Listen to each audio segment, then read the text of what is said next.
What's up? What's up? What's up, everybody? Shout out to y'all, man. We most definitely in here, man. Yeah, man. Everybody's been talking about Epstein, right?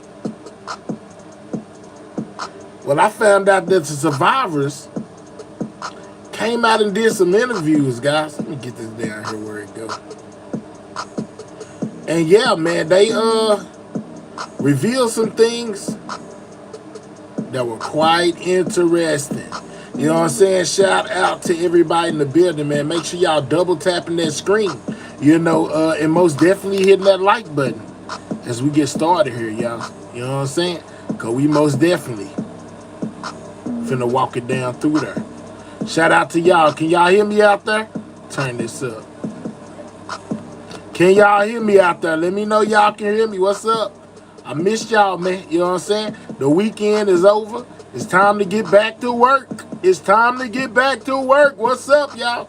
Shout out to everybody in the building, man. Appreciate the gift. The survivors have been talking out, guys. Speaking out, basically saying, hey, if the government won't give the people what they want, as far as the client list, as far as the details going on, what these people endured at the hands of some of these rich and powerful people, that they would just come out and speak on their own, y'all. And basically, from what I get, they're gonna create their own list, guys.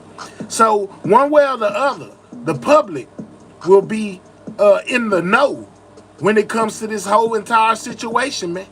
Yeah, the victims are planning to put together their own list. Good afternoon to everybody in the building, man. I missed y'all. Shout out to everybody here.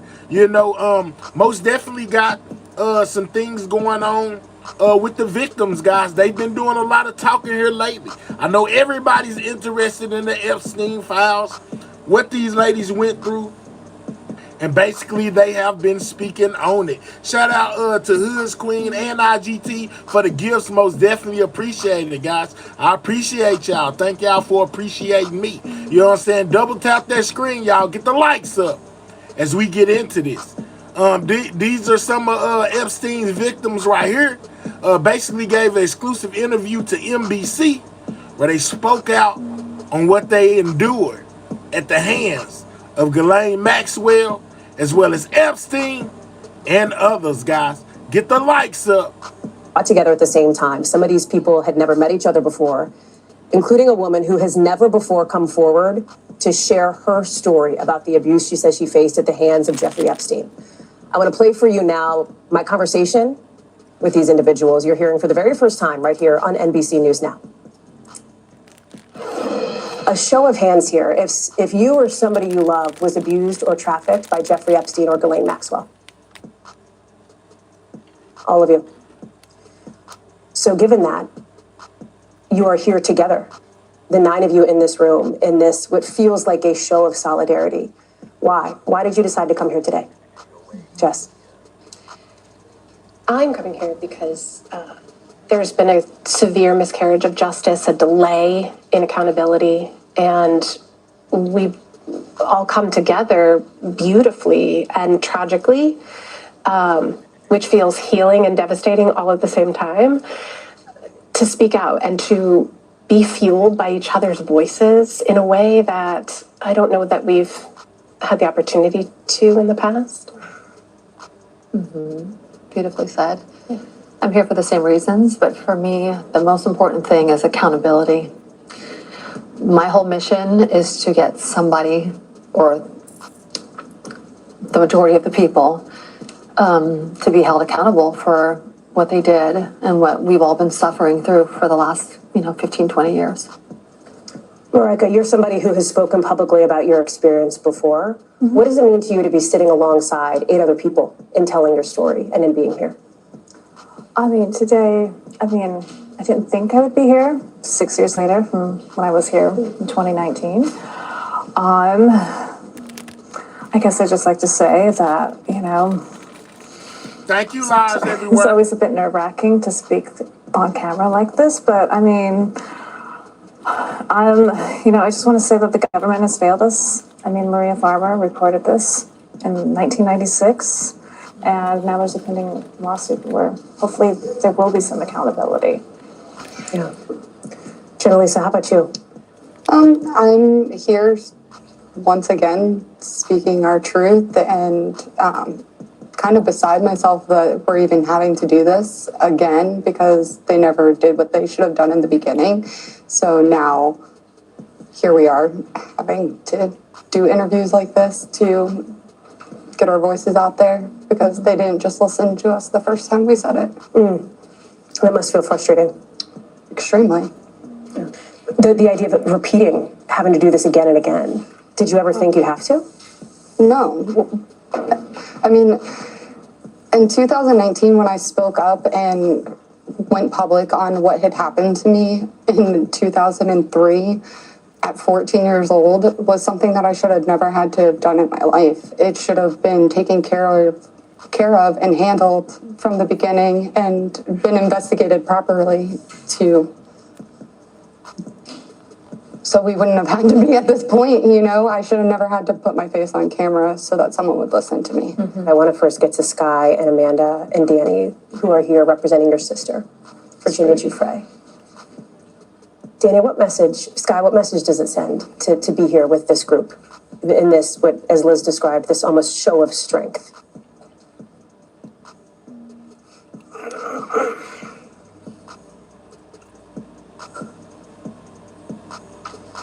Sorry.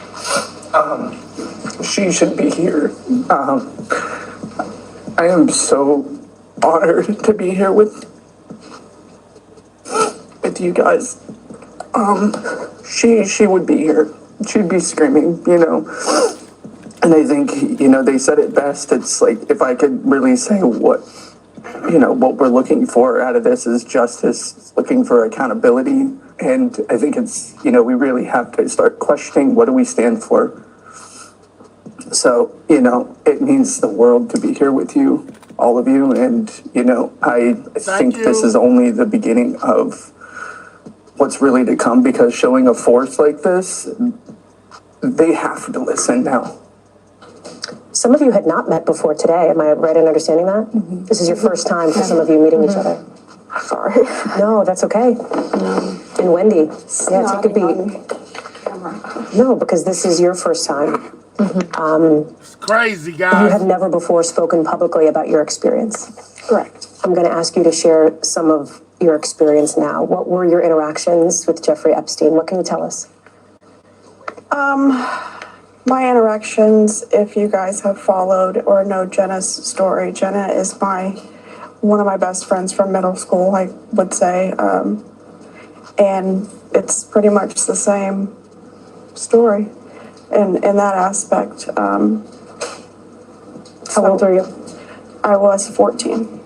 And how did you first encounter either Jeffrey Epstein or 14 Ghislaine years Maxwell? old, guys. 14 years old. That's crazy, y'all. Such a sad situation, man, with this whole Epstein thing. And these ladies believe that the people in power covered all this up. Through friends. It was very normal, I guess. Through friends. And where were you? This was in Florida? Yes. And did you go to the home in Palm Beach? Can you tell me a little bit more about that? Yes. I went to the home in Palm Beach. Okay. And what were you involved in there? What did he ask you to do? I'm not really comfortable answering that. Okay. It's the same as if you follow the story, you know what I was asked to do. How did you extract yourself from this abuse? I Mars, moved very everywhere. quickly. Hey, Jay. My family moved me out of Florida, so I exited that world and had no access to it, thankfully. And how did you cope with that trauma? You just put it behind you and don't think about it. Thank you, IGT. Is that what you did? Yeah, until it was brought up that, hey, this is a big deal in 2019, I think. This is a real big deal and it's your truth. So here's what's happening, and that's It sounds like you almost buried Jeffrey Epstein's memory, his name.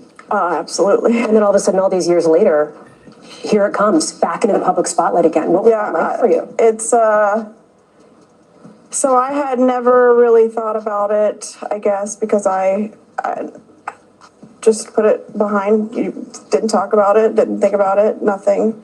And it was kind of like, okay, now you have to heal from this.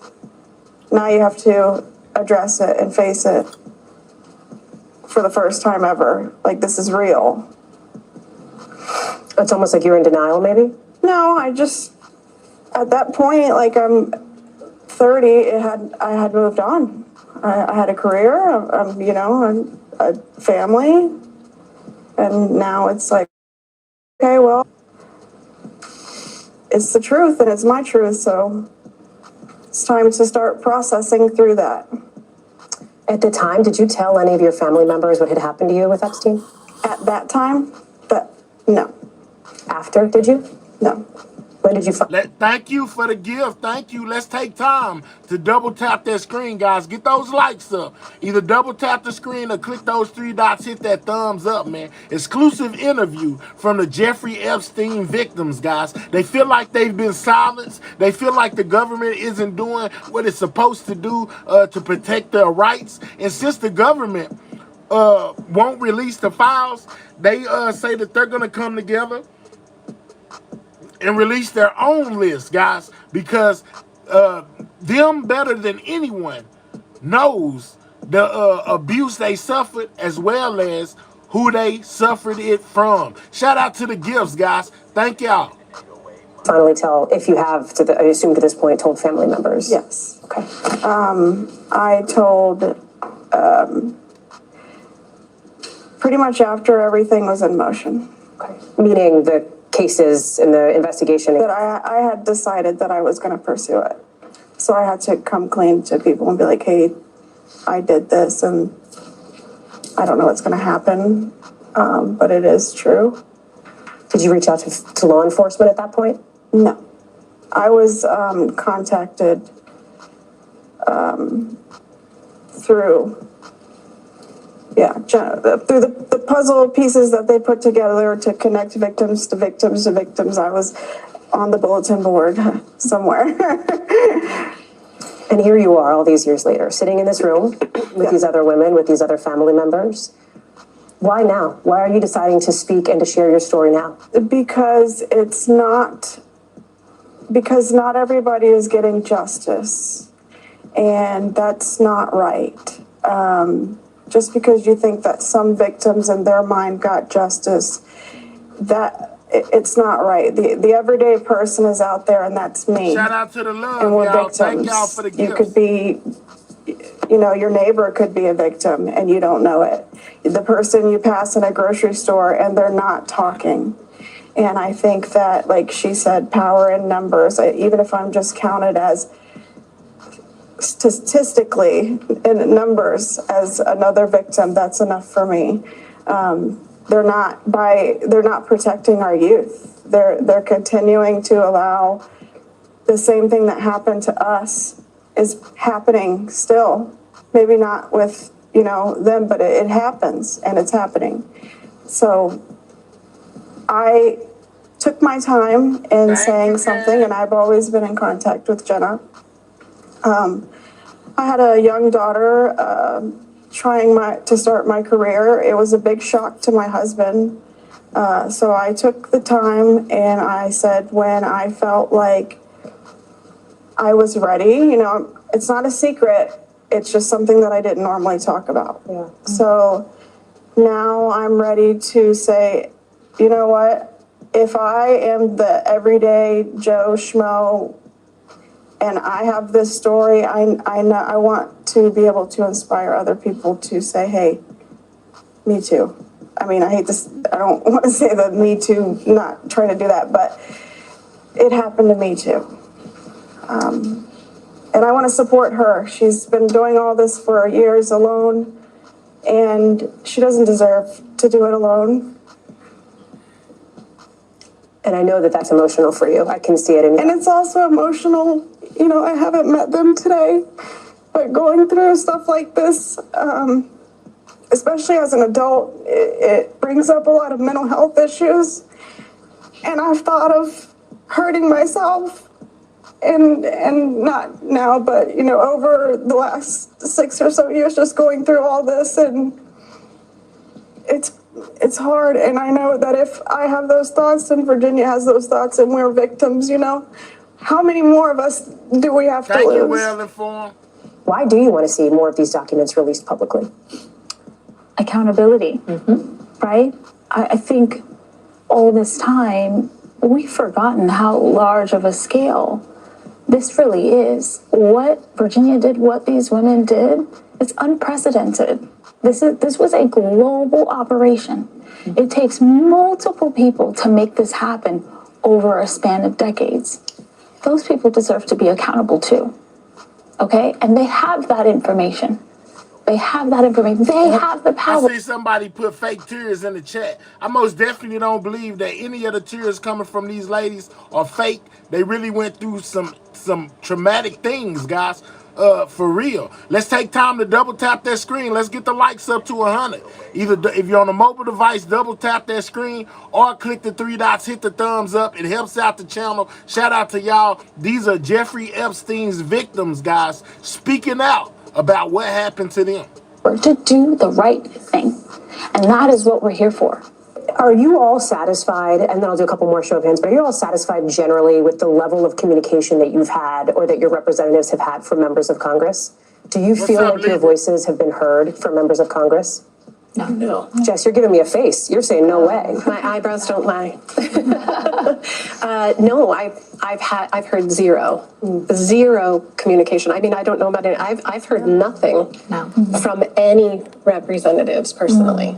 I have not. So can I get a show of hands? Who here is satisfied with the level of contact they've had from Congress? Nobody. Let me ask this. How about the Justice Department? I want to ask a couple of things about what you knew about things that were happening with this case that you're obviously involved with. Show of hands. Did any of you hear from the Justice Department before they released that memo, that 2-page memo earlier this summer? No hands. Were any of you told that Todd Blanche would be speaking with Ghislaine Maxwell prior to that interview over the course of 2 days? No. No. Were any of you told about the prison transfer that Ghislaine Maxwell? No. Do any of you feel that the DOJ has communicated with you enough this year? No. Have any of you had any communication with the DOJ? No. Nobody in this room has heard at all from the Department of Justice? No. Wow, guys. Is that Ain't surprising tell to them you? nothing. It should be. It should, yeah, Right? it should be. You would think. It's their job. This is the center of this whole entire case. They are the center. Why would you, Ghislaine Maxwell, let's get this right before the narrative changes. And I believe that so strongly that is the intent of her. She's trying to rewrite history. Yes. And it was almost like she was given that platform to do that. And that is not acceptable on any terms. She wasn't Talking about when they went down there and had a conversation at the jail with Miss Maxwell, guys. The survivors don't like that too much. just this co-conspirator, and that was her boyfriend. She was actively participant. She preyed they upon say these she was young in it girls, too. and she used her womanhood to do it. Yes. Okay, Virginia said it best. She was vicious. She was a monster. She doesn't deserve any type of platform. Or yoga and Pilates. That's a reference to the prison camp she's now in. Yeah. I mean, it's absurd. It's Yeah. absurd what's happening. Liz, I have to ask you, what did you think when you heard about, let me start with the interview that the Deputy Attorney General, that Todd Blanche, conducted over the course of a couple of days with Ghislaine Maxwell. When you heard that that was being done, when you saw that transcript, when you heard her voice in that audio, what was that like for you? I hope that I'm speaking for all of us in saying we are willing to do whatever we need to find justice. And we're willing to talk about what happened to us so that the public knows what the truth is and not the lies of someone who was convicted of this crime, whose freedom is being held in the balance and who has their own motives to both protect others and protect herself. And Lisa, to you, as somebody who attended Ghislaine Maxwell's trial, or at least parts of it, Yes, I did. the interview, the release of that audio, the prison transfer. What did you make of all that as it was happening over the course of the summer? I was just disgusted by it. It just, like she said, she was an This is abuser. sad, guys. There was one point when Jeffrey had called me to go meet with her after I had met her at a function, at a charity event. I mean, thank God I didn't go. But just the climate in New York at that time, everybody knew that she was working with him or had something that wasn't right with her. And so much has come out since then that we know, her great involvement. I mean, some even say that she was the one that was the mastermind of a lot of it. I'm not sure about that, but regardless, she is the abuser, and why are we so concerned with how she feels about things and her opinions about Trump or anybody else? She's a convicted felon, and so we need to move on from, highlighting her as someone that we should be listening to. So what would you say to the Department of Justice as they were pursuing these conversations with her? They have emails, they have flight logs, they have a list they've compiled, right? And I feel like if they're not going to release this list to the public that everybody wants to see, we want to know who it is. A lot of us survivors, no, we've been compiling lists of our own, and we have so many other survivors. Y'all heard what they said? We have compiled a list of our own. So even if the government refuses to drop this list, the victims are going to drop it on their own. They say they know exactly who did what to them. They know who was there. They know the things that took place. So even if the government won't do it, the victims are saying that they're going to do it. So therefore, all of y'all that's screaming, release the files, release the files, release the files, it seems like y'all are going to get the files one way or the other, whether it be from the government or from the memories and recollections that the victims have. Let's get those likes up. We should be well past 100, guys. Click those 3 dots, hit that thumbs up. Make sure you subscribe to the channel if you're new. This is an interview with the Epstein victims.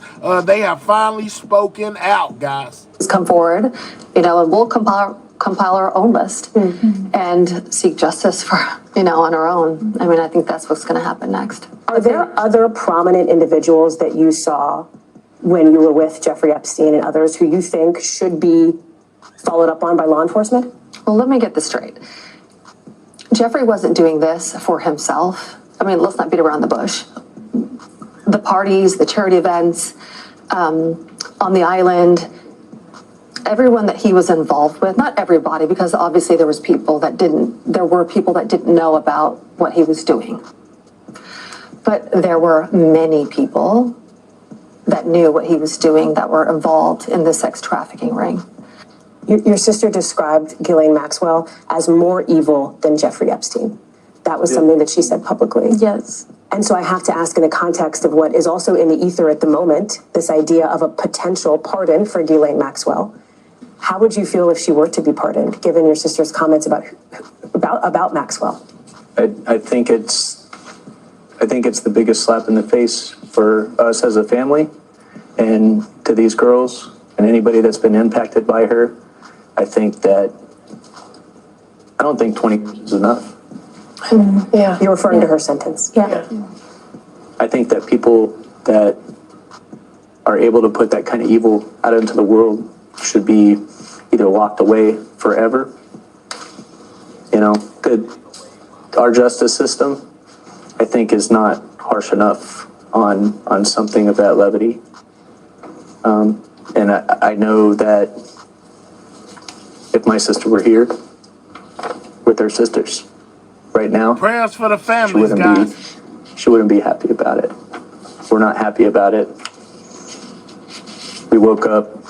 They do not want Ghislaine Maxwell out of jail. The victims say absolutely not. She caused too much trauma and pain in their lives for her to be given a pardon. They are against this, guys. This is crazy. And even when she was moved, I was like, I don't understand how the system works.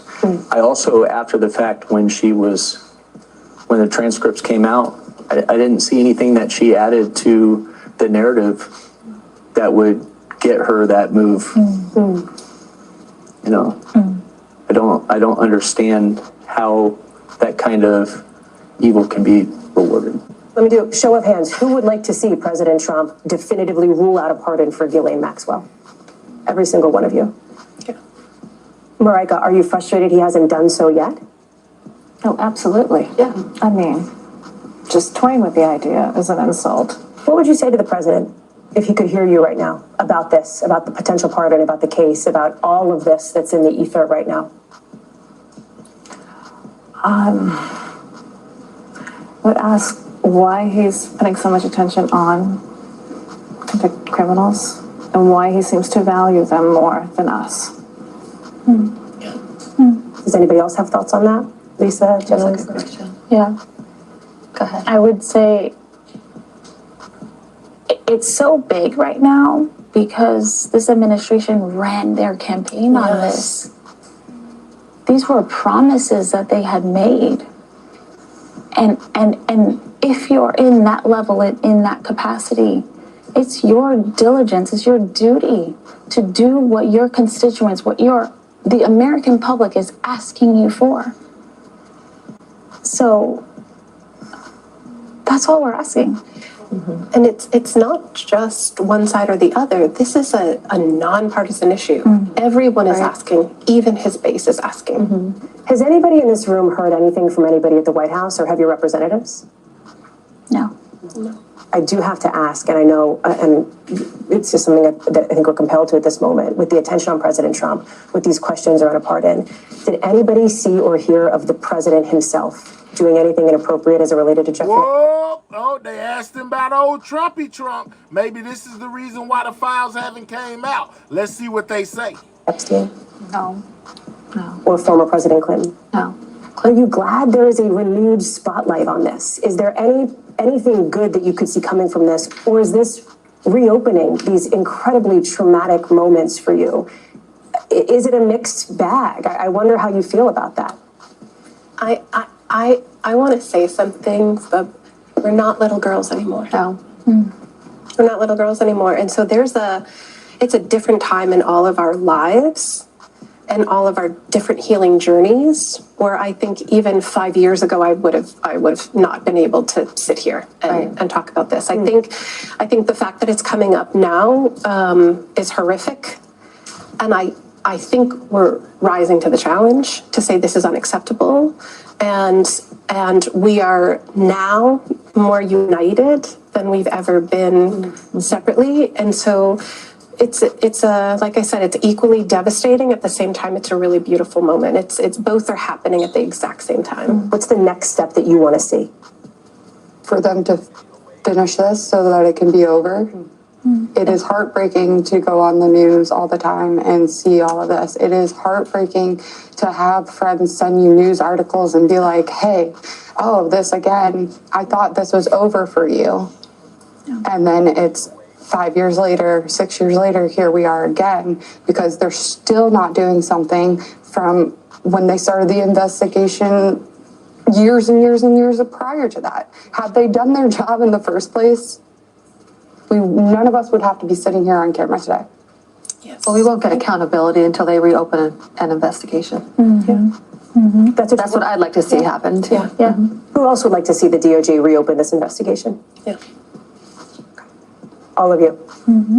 I think too, to your point, when you were asking about what do we want to see and what does accountability mean, it's not just about the past and holding people accountable. It's what's going to change in the future. Right. Because that's where I think the American people are with us. They're like, okay, if they're not investigating this case with 100,000 files in it, how is anyone ever going to get justice with their cases? I mean, this particular issue is rarely prosecuted. And there are 100,000 files right now sitting somewhere down the street, and nobody is doing anything. And so how is any mom going to ever see justice for their child? Ever. And my fear in all of this is that we are promoting a culture of silence. For as far as we came in opening up conversations in the Me Too movement, what is the message that we are sending to survivors of sexual violence about coming forward? Yes. Yes. And how far back are we going to take ourselves as a nation if we don't give this the attention and scrutiny that it deserves? Regardless of who is involved, this was a crime. Yeah, most of us are parents and we want to see change for our children. Yeah. That's really where it comes from the That's heart. real legislation. Yes. Real legislation. We have way too many loopholes that allow predators to not be charged for their crimes. Like, we have to dig deeper. So accountability always looks like the law should be the very first thing, right? It's the crucial, it's our belief in the justice system. This case right now really depends on the American belief in the justice system. Everything they do, the Department of Justice is supposed to be the pillar of that. Yes. Okay, so this is, where will you leave the American people? Where will you leave us? We can't believe in the system that is supposed to be stand for all and protect the vulnerable and the weak and do the process. So it's so intricate and it's so layered and there's so much work still to be done. To say that where does this end? It doesn't. It doesn't. It doesn't. Because we have to keep going and we have to dig deeper. We have to go through our laws and figure out, because it's not perfect. It's not perfect. There's still way too many loopholes that are happening right now. And so we have to dig deeper. Show of hands, do you feel like your stories have been treated with dignity and respect that your stories deserve? No. Okay. And I would imagine... They don't feel like they got the justice they deserve, guys. How do y'all feel down there? Do y'all think the government should release the Epstein files, guys? Let me know. Ask you, does that trouble you, Liz? Absolutely it does. Absolutely it does. We haven't been protected up until this point. We haven't been protected and we haven't been informed. And it's an enormous burden to ask a survivor to name the names of their accusers when they don't feel like anything is going to be done about it, and when they know that doing so is going to only bring danger, potentially, to them and to the people that they love. What has it meant to you, Wendy, as somebody who is coming forward now for the first time, and you've sat here and you've heard these stories, and you've heard the perspectives from these women, these family members around you? What has this experience been like for you? It tells me that I'm making the right choice. And that's powerful to me because I don't have to second guess myself anymore. Thank you so much. Thank you. I cannot thank all of you enough. All right. So yeah, they spoke out.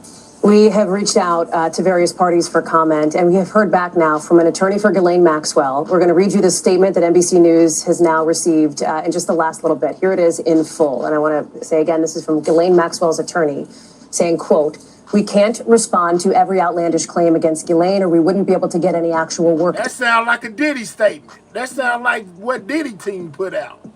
"We can't respond to every outlandish claim against Ghislaine or we wouldn't be able to get any actual work done. As far as changing the narrative, most of these women did not mention Ghislaine when they were repeatedly interviewed by law enforcement back in the day."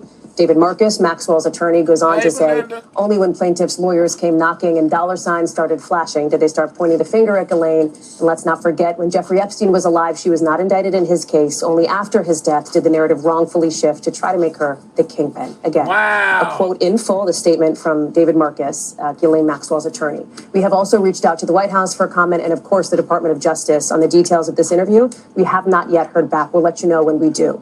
Remember, Maxwell is appealing her conviction on federal charges for recruiting and grooming teenage girls to be sexually abused by Jeffrey Epstein. It's a great thing they came and spoke out, guys, against the injustice, man. Shout out to those gifts, man. I'm glad the victims are speaking out, because if we can't get what we need from the government, we'll most You definitely can take see it more from of them. this exclusive conversation. We'll most definitely take it from them, guys. Absolutely. And they did a lot of speaking out. They wasn't done, man. They spoke out some more. You know, we most definitely, my ears are open. I want to hear what they had to say. You know, on our I was platforms. systematically recruited, trafficked across this great nation. We were groomed, we were manipulated, and we were taken advantage of. We will not stop or give up, and we will be on the front lines of this battle. By show of hands, who's satisfied at this point, up to this day, with the current administration's reaction to the Epstein case? No one is satisfied. History is watching, and so are the women who will come after us. We matter now. We are here today, and we are speaking, and we are not going to stop speaking. I'm Lindsay Davis here on Capitol Hill, where today Jeffrey Epstein accusers and survivors talk very publicly about their very private stories. We are here to talk to them and hear what they'd like to see happen now. Let's most definitely see what they had to say, guys. Hear us Get clearly. those likes up. Do your job. Survivors asking lawmakers to unseal files related to the federal investigation into Epstein, a convicted sex offender who died in jail in 2019. Epstein was not just a serial predator. He was an international human trafficker. Standing shoulder to shoulder in solidarity with a simple goal of justice and the truth exposed. Transparency is justice. Release the files, end the secrecy, and stand with us in declaring that no one, no billionaires, no politicians, not world leaders, is above the law. From Florida to New Mexico to New York City, even the UK. These brave women say they were exploited by Epstein all over the globe. Wow. But their unifying mission brings them together here in the nation's Remember, these aren't all the ladies. They said it was thousands of young girls that was caught up in this.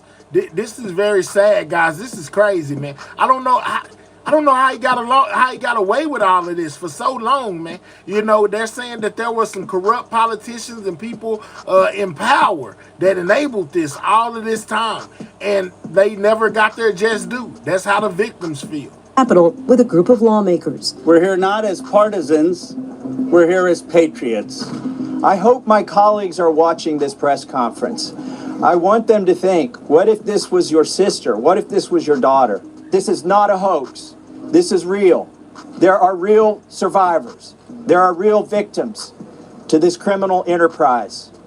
And the perpetrators are being protected because they're rich and powerful and political donors to the establishment here in Washington, D.C. Marina Lacerda is one of Jeffrey Epstein's accusers. She was listed as minor victim number 1 in the 2019 Epstein indictment. It's so hard to begin to heal knowing that there are people out there who know more about my abuse than I do. Today, I stand here with the women who have really helped me to find the strength to come out and come forward to share my story for the very first time. She has never been publicly identified and never spoken publicly until now. Let's go back, and forgive me because I'm going to try to ask you some of these things from the past that you may not remember. But let's just start with your childhood. I know you were born in Brazil, then you moved to Astoria. Yes. And what was your upbringing like? In Brazil, it was great. I really had a great... Let's get these likes up, guys. Let's get the likes to 200. Click those 3 dots. Hit that thumbs up, guys. It helps out the channel, man. Yeah, man. Epstein's victims speak out, you know, as we are in the midst, you know, of hoping that we get these files. Once again, they said, hey, if the government won't release them, we're going to release them ourselves. Experience from 1 until 8. I came to New York when I was 9 years old.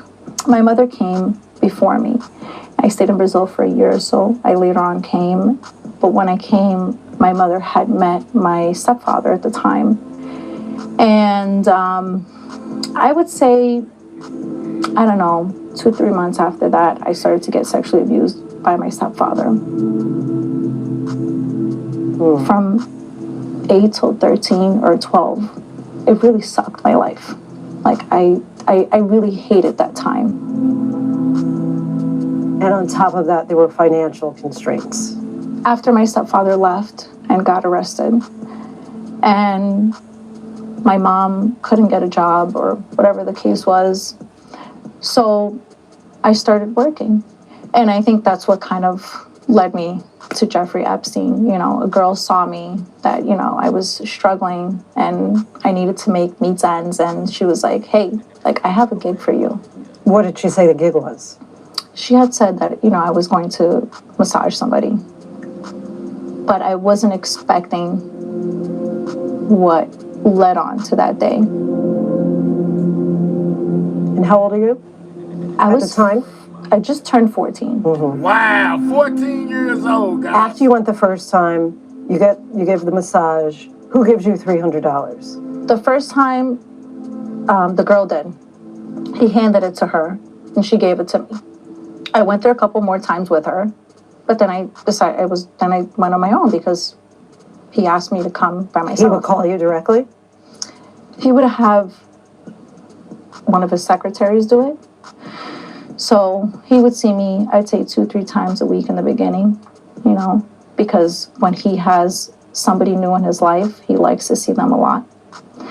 So I went there a whole bunch of times, and, you know, it led to, unfortunately, he forced me to have sex with him, basically. I really had no choice. You would describe it as rape. You know, it's weird because it wasn't like he raped me, but he like... But you were 14. I didn't go in there thinking that it was going to end up like this. He was a brain surgeon, and he had connections with, you know, Victoria's Secret. Such a sad situation, so guys. I thought that if I just played along, that Let's click those 3 dots, hit that thumbs up, y'all. Get the likes up. Subscribe to the channel if you're new. It wouldn't be this immigrant from Brazil, you know, and that I would have something to look forward to, you know. Over time, how much money would you say you got from Jeffrey Epstein? I don't know, but I definitely, you know, I used to see him 2-3 times a week. You know, that's almost $1,000, right? Did he ever ask you to bring your friends or recruit? He did, eventually. He did.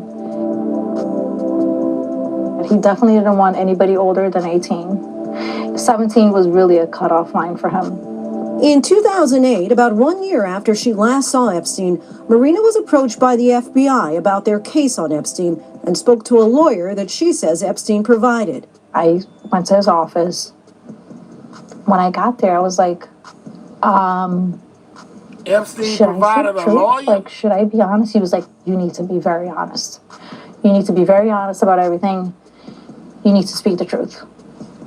So how am I going to speak the truth if Jeffrey hired this lawyer for me and he's the abuser of many women, right?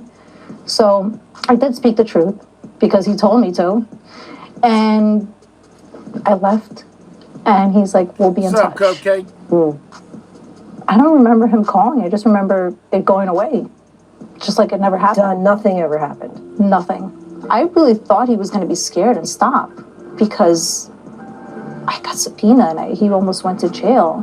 When did you realize that your testimony was so critical, leading ultimately to Epstein's arrest? This is wild, It didn't guys. hit me until yesterday. It took years after Marina Lacerda's initial contact with the FBI for Epstein to be arrested. When did you realize that your testimony was so critical, leading ultimately to Epstein's arrest? I think recently, you know, I didn't know that, you know, I just found out that I was victim number one. I had no idea, to be honest with you. You know, a lot of the things I think that were supposed to be protected, you know, in 2007, 2008, it didn't happen with the FBI. So I think my name just got thrown around everywhere, and I didn't know that. So I didn't find out until now, and I'm still trying to process that, to be honest with you. You and I were discussing earlier, you have a young daughter. Have you shared any of your story with her? I had to tell her because I'm out here speaking, and I ran away from it in 2008. I ran away from it in 2019. There's nothing in life that stays under the sun. It always comes out to light.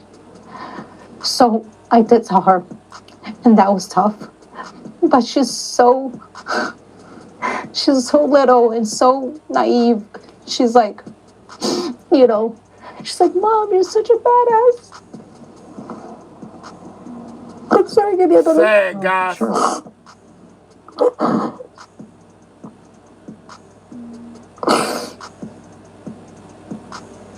Do you think that the Epstein files should be released to the public? Absolutely. Absolutely. I think we are all done. In 2019, Epstein was charged with trafficking and abusing underage girls. Those girls, now women, are coming forward and sharing their stories. Jonalisa Jones, Shantae Davies, Courtney Wild, Anushka DeGiorgio, Lisa Phillips, Haley Robson, Marina Lacerda. If you all each had one word or a sentence, how would you describe Jeffrey Epstein? a master manipulator. a charismatic monster.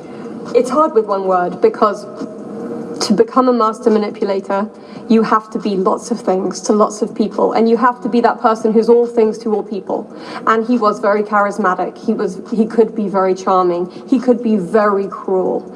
He could be whatever the situation called for. And that's why it was so terrifying, because he seemed to be all powerful. Years after his death, Epstein's alleged crimes have continued to be the subject of intense bipartisan scrutiny, especially now as the Trump administration finds itself in the midst of a firestorm over its decision not to release any additional investigative files on Epstein, after initially promising to produce a so-called client list of people connected to Epstein who may have participated in illegal acts. Right after you all finished that press conference that you had on the steps of the Capitol, in the Oval Office, Donald Trump was asked about his reaction. The president said, "This is a Democrat hoax that never ends, trying to get people to talk about something that is totally irrelevant to the success of our country." Just want to get your reaction to that. I am a Republican. I voted for you. Don't do that. Party affiliation should never matter. The whole purpose of me of pointing out that I was a Republican is because I knew exactly what this would bring. I knew exactly the digs and, they must be Democrat, they must be on this side. This is not a political war. This is about young women that were molested and abused and then lied to, gaslit, and had their trauma weaponized on them for political gain. I will be more than happy to meet him halfway. I will come to him if he needs me to. I would love to sit down so he can look me in my face and tell me that I'm a hoax. This is very real. All these women and these people have sacrificed an incredible amount of time, energy, and patience, and our patients are wearing thin. By show of hands, who's satisfied at this point, up to this day, with the current administration's reaction to the Epstein case? No one is satisfied.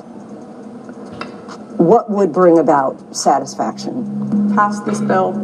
Transparency, full transparency. Lisa, let's talk about your encounters with Epstein. Can you share about his grip that you described Epstein having on the modeling industry? After I was abused on the island, I didn't speak to him for months and months, and his secretaries called me every day. But he was like, "Oh, I've got you. I'm great friends with this, owner of the big agency that everybody wanted to be with at that time." That I was going out to these parties and charity events and involved in his world. But he never let me forget that he helped me out. This is crazy, So it wasn't guys. until 4 years later I was basically able to escape and move from New York to Los Angeles to get away. You've talked about how it was layered to a point where you almost didn't think of it as abuse. I was so confused over it for many years because back then people looked at him like, I mean, he was mysterious. He wasn't a playboy and out there, but everyone looked at him with respect. And so it wasn't until he passed away and the survivors started speaking out where I realized that some of the men he had sent me to, which I thought were just business relationships, many other women were sent to the same man. I was going through like a lot of turmoil over it and then trying to suppress it. So a lot of this has come about for me in the last few years. Epstein is estimated to have abused a large number of girls. The Epstein Victims Compensation Fund paid out more than $120 million to 136 survivors. Another 52 women filed and privately settled claims. We see 7 survivors here today. Brad or Brittany, can you give us a sense of how many they said over 1,000 guys. You can say for sure are survivors of Jeffrey Epstein? I would say we know the names, identities of over 300 safely, and that's probably half. And 250 of those who one of us has personally spoken with to confirm they're in fact victims. With regard to the interactions that you had with Ghislaine Maxwell, what has been your response to the DOJ going and talking with her, to her being put into a minimum security camp, and even in talks about, potentially her being pardoned? She has lied repeatedly since I've known her, and I knew Ghislaine Maxwell very, very well for many, many years. So I really think there are not many people out there who are taking what Ghislaine Maxwell says seriously. But it's now the responsibility. And like they said, Ms. Maxwell isn't innocent in all of this either. She just wasn't there. She was a willing participant, according to these victims.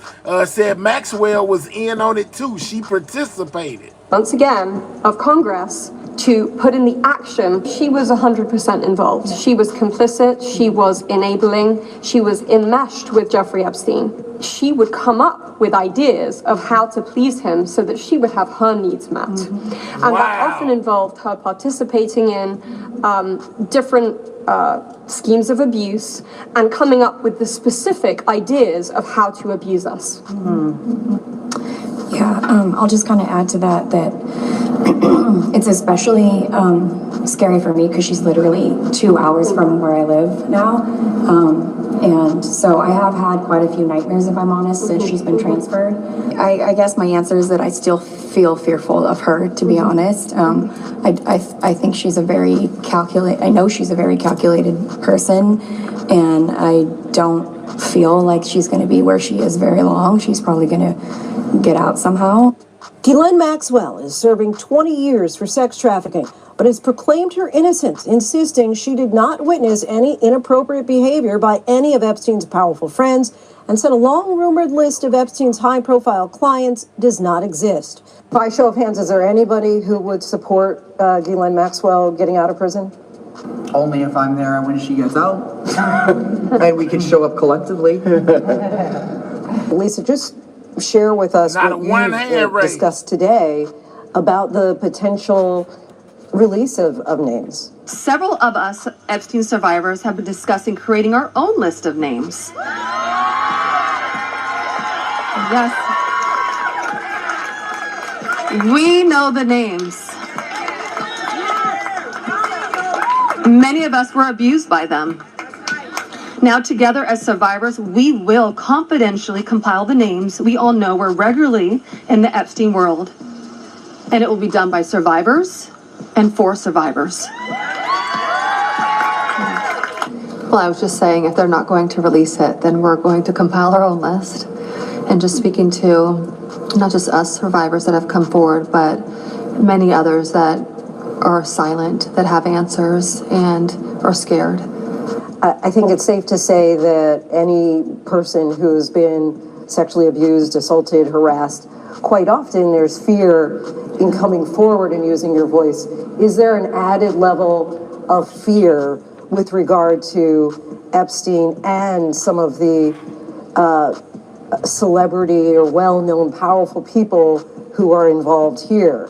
Of course there is. Absolutely. I'm probably more afraid of the people we don't know about. Yeah. The people you don't know about, the people who know that they may be on any kind of list that is. People who are purposely trying to get that list to stay away or not be on that list. That's who scares me. Because the more you speak out, the more harassed you get, and stalked online, and I mean, you've had people following you. Oh yeah. How many of you have daughters?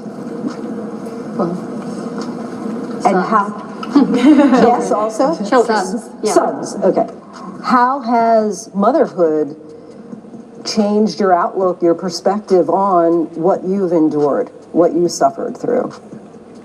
I'm overbearing. Yeah, I'm overbearing and controlling. But I mean, I've been in like tug of war handoffs with her at her daycare when she was younger because I thought that there was just one man in the building, and just hearing that there was a man in the building, I literally had a panic attack and could not even hand her over to the school. And as far as like I'm a single parent, and my dating life, I don't think I'd ever be able to trust a man in the house with her ever. I think it's also hard to even family members, you know, at least for me, you know, I don't know about everybody. I don't, you know, sad to say they are sometimes, very scared, my guys. daughter will be in the pool and It's crazy. one of the family members They are who's a male traumatized. will get in and I'm like, whoa, like he's flipping her, like this is not okay. So I think it also, you know, not only, you know, in the dating perspective, but also our family members, we're not able to trust them too. When my daughter was born, I looked at her and I saw who I used to be. And suddenly that was my job. My job was to protect her. And part of protecting my child and all our children is to speak up. With every year she grows, I become more committed to this journey of teaching her boundaries, teaching her how to keep herself safe, empowering her with her voice, with her ability to speak up. Would anybody say that they feel that they're at the point of being healed? Nobody can go through what we went through and ever be over it. You don't get over it. You just learn healthier coping mechanisms that help you get through the triggers, that help you get through the depression, the sleepless nights, the nightmares. I'm 48 years old and my abuse started at the age of 17. So it's a long time. It's a long time to have this information and keep it secret because you're scared, and I was scared. I thought that we were really getting somewhere in 2019. I really thought that we were about to take down everyone. We were on fire. We were on fire. Can we just go by row, and we'll start with you, Lisa, with what justice would look like for you? For me, it's just accountability. I'm just in shock still that there isn't any accountability. The names that I know and many of us know haven't been announced. I'm looking for transparency. I'm looking for this bill to be passed. I think signing the bill is mandatory to start our healing process. Yeah. They want that would bill kind of passed, guys. Echo what they've said also is transparency and not having to live my life immersed in this trauma every single day. I mean, the four of them have already said it so perfect. It is accountability. We need accountability and transparency.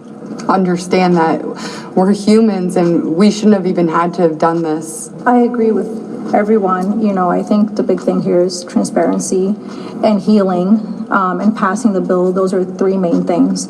We keep helping and we keep using our voice. And that to me is enough. Just to have another woman say, I found strength within you to come out for myself. That is justice. And when we're done with this, there is going to be a totally new generation of women that are not to be played with. Thank you all so much. I know this is not easy, and we're just... So yeah, you got a little bit more of an insight as to what these ladies went through. Now understand, you know, the news thingy isn't like a press conference where they got up there and they basically told their stories. But guess what, guys? I got that as well. Where these ladies actually told exactly what it was that they went through and why they want these files released so bad and why they are prepared to release them themselves if the government won't do it. Most powerful country in the world. There are corrupt special interest forces, both foreign or domestic, that are preventing the release, that have a stranglehold on our government and are preventing the release of the full Epstein files. There is something that is rotten in Washington. Less than 1% of these files have been released. We are demanding today on the discharge petition that all of the files be released. We know we have 212 Democrats and we have 4 Republicans, courageous Republicans like Thomas Massie, Nancy Mace, who was so emotional yesterday after talking to the survivors, Congresswoman Boebert, and Congresswoman Marjorie Taylor Greene. We need just 2 more signatures to force the release. So we gather here on the steps of the Capitol to confront these corrupt forces. Today we stand with survivors. We stand against big money. We stand to protect America's children. That is really what this is about. I now want to bring up my Republican colleague, Thomas Massie. He has shown so much courage, so much leadership. And I saw some people, I say the same thing about Marjorie Taylor Greene. She has shown so much courage on this issue. I saw some people when I was coming here calling her names. We've got to stop that. We've got to stop the partisanship on this issue. This is an issue where they both have shown real courage and leadership, and I appreciate them joining us today. Congressman Massie. I want to thank my colleague Ro Khanna for co-leading this effort to bring transparency and justice for these victims. I hope my colleagues are watching this press conference. I want them to think, what if this was your sister? What if this was your daughter? When these survivors speak, the Washington establishment is asking the American public to believe something that is not believable. They're asking you to believe that 2 individuals created hundreds of victims and they acted alone, and that the DOJ has no idea of who else might have been involved, that nobody else did anything that rose to a criminal enterprise. The American people know that's not true. Now, the Speaker of the House just offered a fig leaf to my colleagues. They're going to vote on a non-binding resolution today that does absolutely nothing. I appreciate the efforts of my colleague James Comer, who's leading the Oversight Committee. They may find some information, but they're allowing the DOJ to curate all of the information that the DOJ has AKA given Pam them. Bundy. If you've looked at the pages they've released so far, they're heavily redacted. Some pages are entirely redacted. And 97% of this is already in the public domain. So I'm calling on my colleagues. Be one of the next 2 who sponsors this discharge petition. I think it's shameful that this has been called a hoax. Hopefully today we can clear that up. This is not a hoax. This is real. There are real survivors.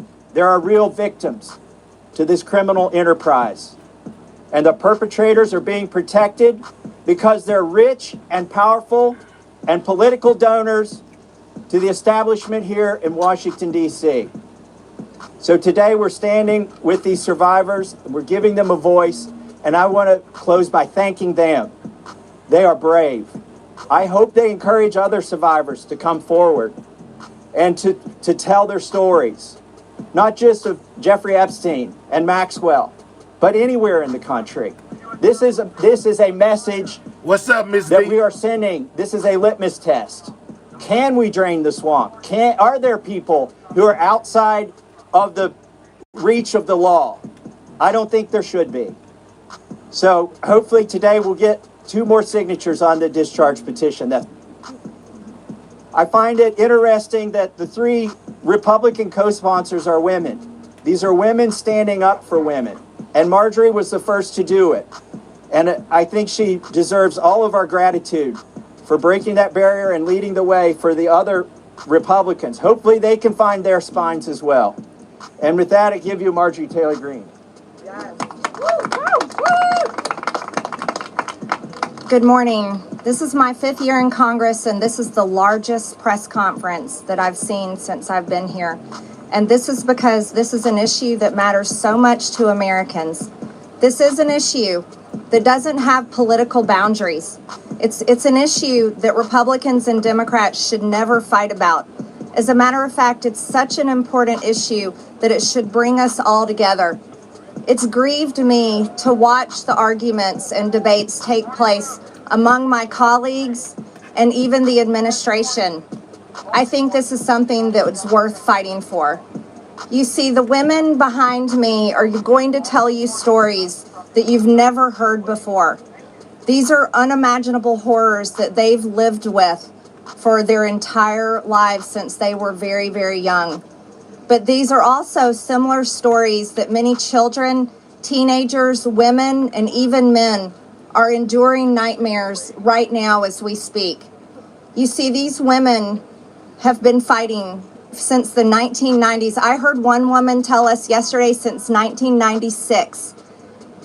And they have carried with them shame. But I want to tell you something. The shame does not fall on these brave, courageous women. The shame falls on every single person that coldly turned a blind eye to their abuse. Let's go. The shame falls on every single person that enabled it. The shame falls on every single person that took money to continue it. And the shame falls on the people in power over the past several decades that protected the monster, Jeffrey Epstein, and his cabal that continued a nightmare. Those people deserve the shame. And today we are coming forward and we are going to fight like hell for these women, because we have to fight like hell for those that are enduring sexual abuse and are living in a prison of shame. Anyone that is being abused, it is not your fault. You should live with no guilt or fear or shame. All of the fault belongs to the evil people that do these things to the innocent. This is the most important fight we can wage here in Congress, is fighting for innocent people that never receive justice. And the women behind me have never received justice. And do you want to know why? It's because Jeffrey Epstein somehow was able to walk among the most rich, powerful people, not only in America, but foreign countries. Yesterday, I heard countries like Saudi Arabia, Russia, and even Israel, and other countries. The truth needs to come out. Wow, guys. And it the was government holds widespread. the truth. The cases that are sealed hold the truth. Jeffrey Epstein's estate holds the truth. The FBI, the DOJ, and the CIA holds the truth. And the truth we are demanding come out on behalf of these women, but also as a strong message to every innocent child, teenager, woman, and man that is being held captive in abuse. This should never happen in America, and it should never be a political issue that divides us. And I want to thank Ro Khanna and Thomas Massie for doing something brave, crossing political boundaries for a very important fight. And I'm honored Get to 'em all, join both Margie. of them. And I'm honored that Nancy Mace and Lauren Boebert signed the discharge petition along with myself. And I asked my Republican colleagues not to choose just one path for justice and transparency and accountability, but I asked my Republican colleagues to choose every path for justice and accountability and transparency. And with that, I'd like to bring back Congressman Ro Khanna to start this important press conference. Thank you very much. Thank you, Congresswoman Green, for your courage and for being here, and thank you again to Congressman Massie for co-leading it. I now would like to introduce two people who have been fighting this for decades. They haven't had their voice heard. The victims haven't been heard. They haven't just been on this in the last few months. They've been doing this in the wilderness for years, and they are really models of courage. Bradley Edwards and Brittany Henderson, who are the attorneys for the victims. Thank you for being here.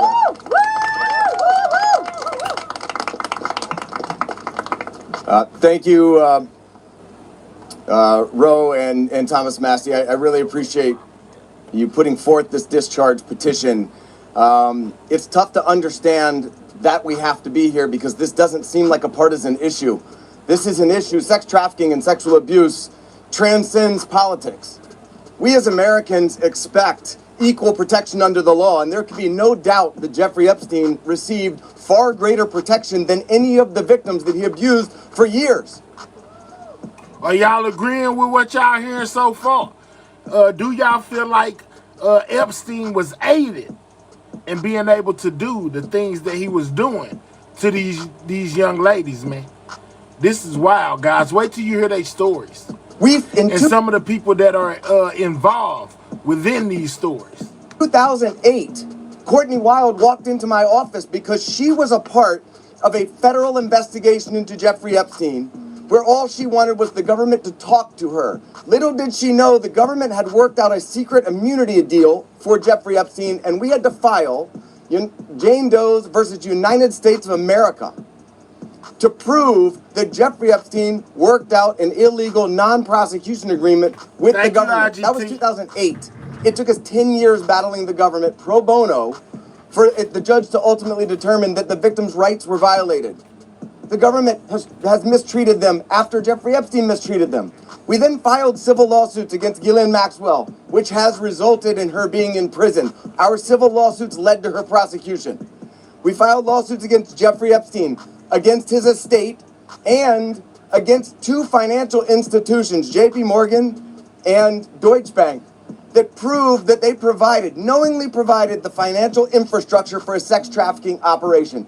Unfortunately, all of the documents and evidence that we have worked so hard to gather hide behind protective orders, confidentiality agreements, and bank secrecy laws. That is why this discharge petition is so important. While we have seen the documents, you haven't. And when you see the documents, you're going to be appalled. And the American people deserve to see everything. When you sign this discharge petition, it should mean nothing is off limits. That means the documents in the possession of the CIA should be made available. Those in the possession of the FBI going back decades should be made available. The SEC, financial records in the possession of FinCEN should be made available. Everybody knows that evil flourishes in the darkness. Corruption flourishes in secrecy. It is time right now to make a difference for the women that are behind me right now. They have been courageous and fought through this whole thing. Whether you're a Republican or you're a Democrat, this one is an easy call. You're an American who cares about equal rights and equal protection under the law. If you care about these women, if you care about our country, and you care about this issue, this should pass with flying colors. Can we get 25 more people to click those three dots, hit that thumbs up? That's how you hit the like button. Click the three dots in the right-hand corner, hit the thumbs up, guys. Yeah, man, I'm most definitely in favor of them releasing the Epstein files. And hey, if the government won't do it, I say that the victims go right ahead and put those names right on out there. I really appreciate everybody being here. Woo.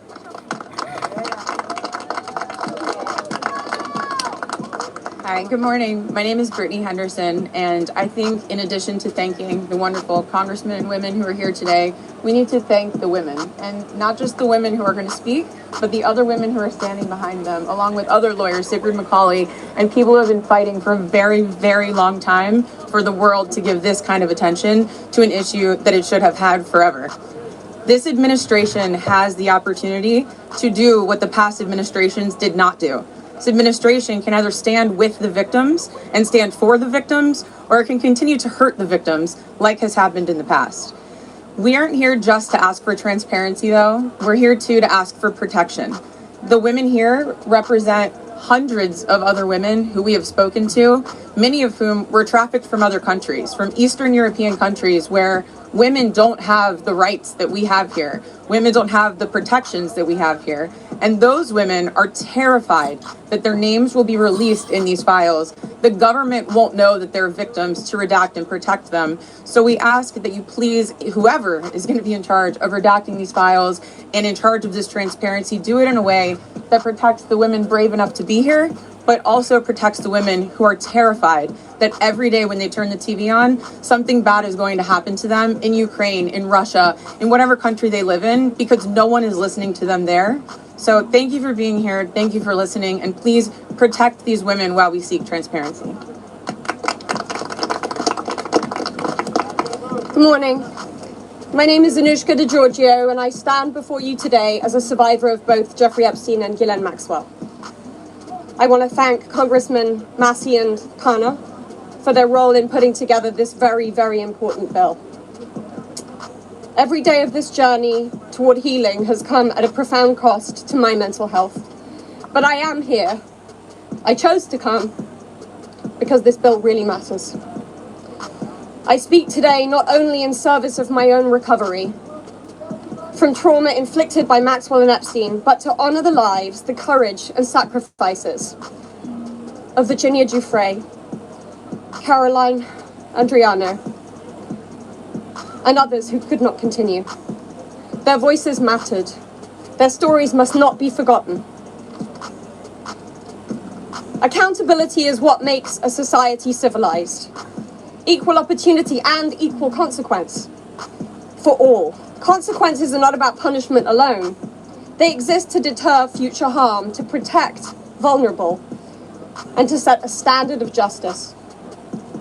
If Ghislaine Maxwell were pardoned, it would undermine all the sacrifices I made to testify and make mockery of my... I told y'all they do not want Ghislaine Maxwell released. They want her to stay in jail, guys. All of the victims want her to stay in jail. And all survivors suffering. That is why the Epstein Files Transparency Act is so essential. It requires the Department of Justice release all the records related to Epstein and Maxwell investigations, flight logs, immunity deals, internal communications, and even the records surrounding Epstein's detention and death. And crucially, it forbids withholding documents simply because of embarrassment, reputational harm, or political sensitivity. This is about ending secrecy wherever abuse of power takes root. But transparency alone is not enough. Survivors need protection, resources, and legal support.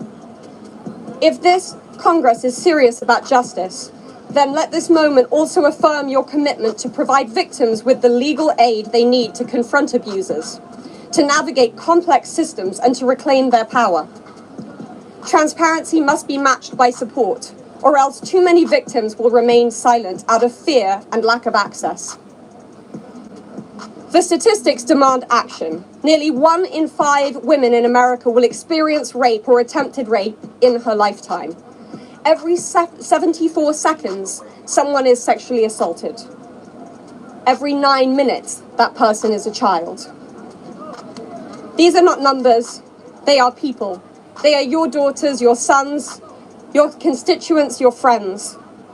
Statistically, 1 in 5 of your families will face this nightmare.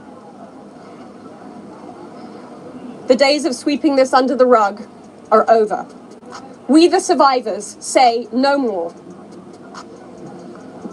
I want to help create a world where survivors of sexual abuse and abuse of power can come forward safely. And I ask Congress to join me in that effort, not only by passing this bill, but by ensuring that those who step forward have legal support to face their abusers and see justice done. When Judge Berman gave Epstein survivors the chance to finally speak, the world listened. After so many years, survivors were heard. That moment was historic, and so is this moment. For me, the turning point was when I had my daughter, and on the day she was born, I knew I had a responsibility to protect her and to protect all children. I have to use my voice, the voice that had been silenced by fear and shame for so many years. Make no mistake, my polished exterior is a shield hiding a wound that still bleeds. But through this wound, I have found purpose. To be part of lasting change in how we confront exploitation and abuse. And to be clear, the only motive for opposing this bill would be to conceal wrongdoing. You have a choice. Stand with the truth or with the lies that have protected predators for decades. I am no longer weak. I am no longer powerless. And I'm no longer alone.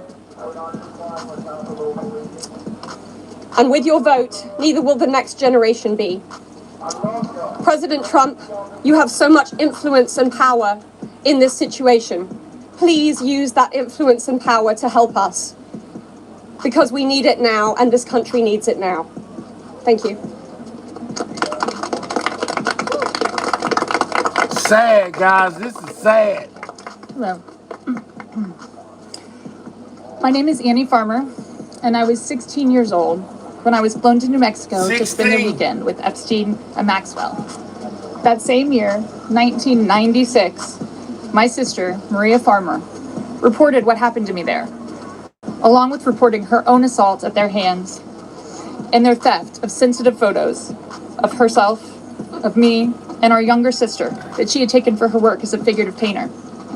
I am now 46 years old. 30 years later, we still do not know why that report wasn't properly investigated, or why Epstein and his associates were allowed to harm hundreds, if not thousands, of other girls and young women.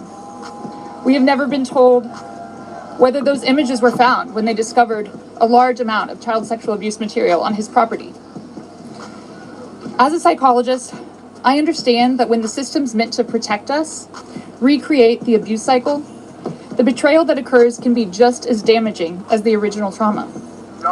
This happens when survivors of these crimes are not believed, when our well-being is not weighed as heavily as those who have more resources or more privilege, and when perpetrators of these crimes are given a platform rather than the survivors of them. For so many years, it felt like Epstein's criminal behavior was an open secret. Not only did many others participate in the abuse, it is clear that many were aware of his interest in girls and very young women and chose to look the other way because it benefited them to do so. They wanted access to his circle and his money. Their choice to align with his power left those of us who had been harmed by this man and his associates feeling very isolated. I could never have imagined being here today and this chorus of support that we have all received. I have been sent so many notes and messages from people with no direct connection to this case who've expressed their solidarity with us. And I believe that is because, in part, as Anushka explained so well, this is an extremely widespread issue of child sexual abuse, of sexual exploitation, of sexual violence. This affects almost every family in some way. From my conversations with women in these last few days and from all of the support that we've received, it's very clear to me that we are not going away, we are not going to be quiet, and we are not going to give up. And I ask the American public to stand with us and not give up. At a time with record high levels of distrust in our institutions and a perception that there are two Americas, one for those with power and privilege and one for everyone else, passing this Epstein transparency bill is one important step that can be taken to prove to Americans that the government does not side with sexual perpetrators. A thorough public review of this information is an important step in preventing the type of systemic failures that have occurred in this case and harmed all of us. An important step towards healing for those involved. Thank you.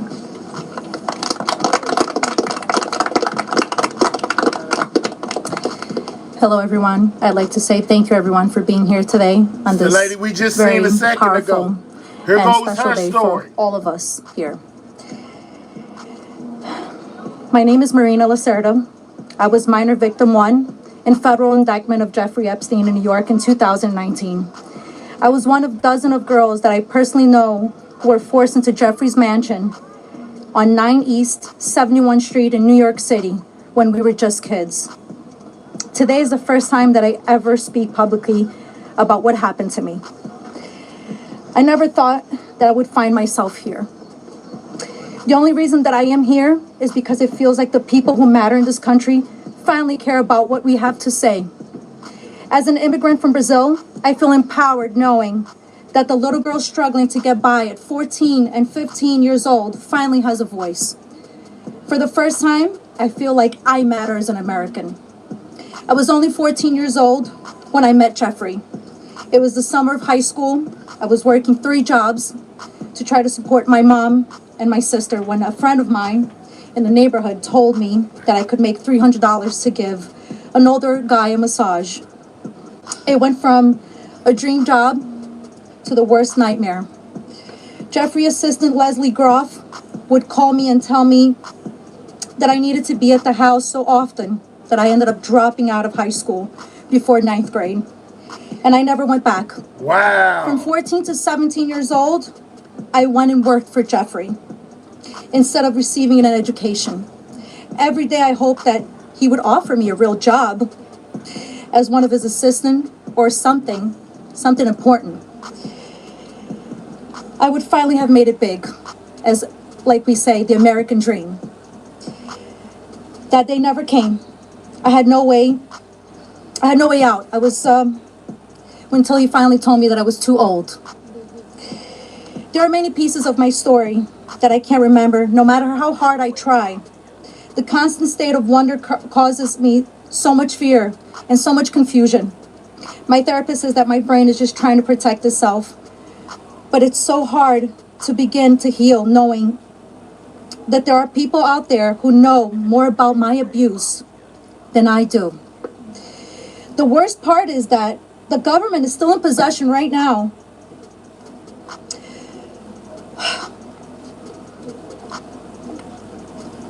of the documents It's and okay. It's information about okay. This is sad, guys. that could help me remember and get over all of this maybe and help me heal. They have documents with my name on them that were confiscated from Jeffrey Epstein's house and could help me put the pieces of my own life back together. But I don't have any of it. And I know the same is true for many of these women.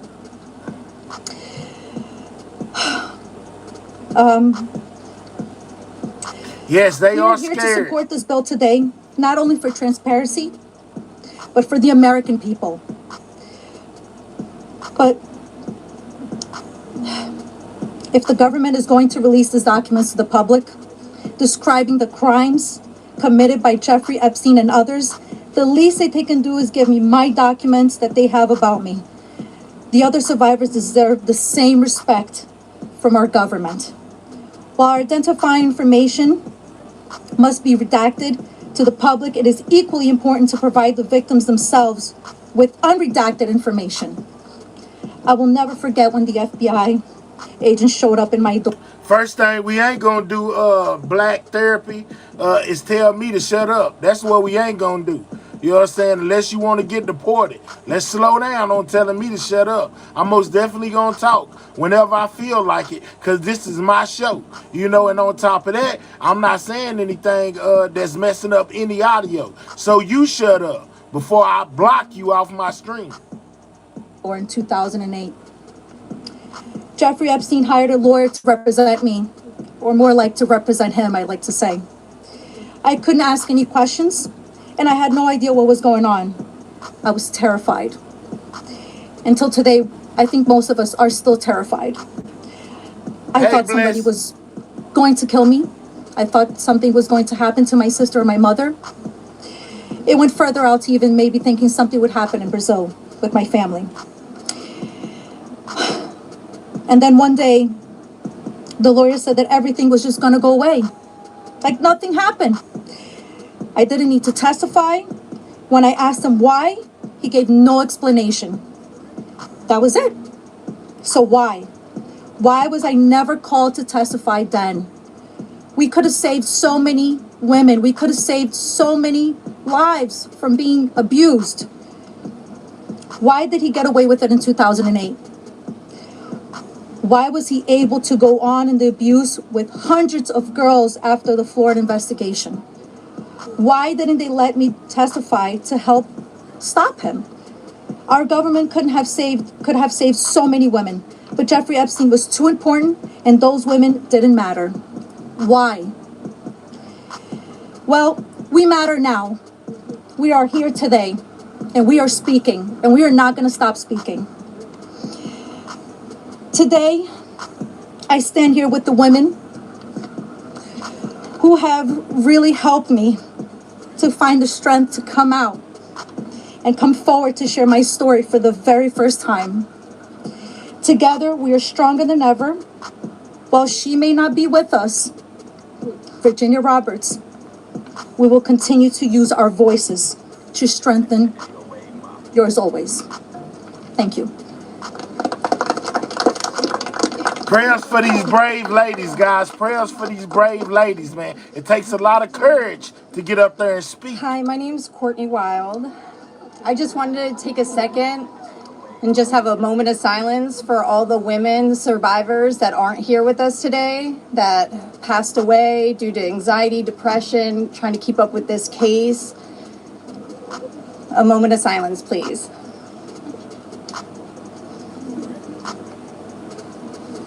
Thank you.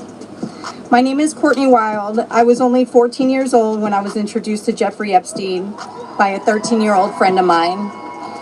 The details of the abuse that he inflicted on me for years is not important today.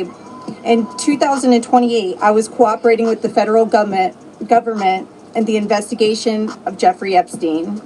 They sent me a letter telling me to be patient because this was going to be a lengthy investigation, but at the same time, they refused to talk to me and tell me what was going on. So I hired an attorney, Brad Edwards, because I was hopeful to get some answers. When I walked into his office at 19 years old, Brad sued the government for refusing to tell me what was going on under the Crime Victims' Rights Act. The only reason anyone ever found out that the government had already given Jeffrey Epstein immunity through the non-prosecution agreement was because our lawsuit forced the government to tell us. Otherwise, nobody would even know that today. Sometimes it's hard to believe that I had to sue the United States just to learn that my abuser was given immunity. Wow, she had to sue the United States, guys. Wow, shout out to the gift. Just to find out that her accuser, which is Jeffrey, that the person who did it to her, which was Jeffrey, was given immunity. I didn't know that. She said she sued America, guys. I started as Jane Doe, but I decided I was proud enough to take on our country, and I was on the right side of history. We fought the government for 10 years to prove that the government violated our rights as crime victims in the Crime Victims' Rights in order to protect a pedophile. We had to win the 11th Circuit Court Appeals to force the government to turn over thousands of pages of emails between Jeffrey Epstein and the government. Those emails provided the proof that the government worked very hard with Jeffrey Epstein to violate our rights. Why? Why did the government work so hard to protect Jeffrey and not so hard to protect me and my other innocent friends? Why was Jeffrey so important to the government, and why was I so insignificant? Why did nobody but our lawyers care before now? It seems people have only started to care because of Twitter and politics. But I would like to say this has nothing to do with politics. This is not a blue thing or a red thing. This is an everyone thing. We can all agree on this. The injustice that has happened here. Multiple, over and over. Everybody that talks about this just seems to make it worse. We need transparency. It's time for us to see beyond the curtain. Why was Jeffrey Epstein so protected? Who is still being protected? And who protected them all? So the world can understand how Jeffrey was able to abuse so many of us for so long. I was lucky to have Brad Edwards, Brittany Henderson, and Paul Cassell take on my case pro bono and fight fearlessly over 20 years' time. I would like to thank them, and I'd also like to ask the Trump administration to please sign off on the Crime Victims' Rights Reformed Act, the Courtney Wild Crime Victims' Rights Reformed Act that's we're trying to get passed here so we can close the loopholes in the CVRA case that Epstein's attorney used to their benefit to get away with this. Thank you so much.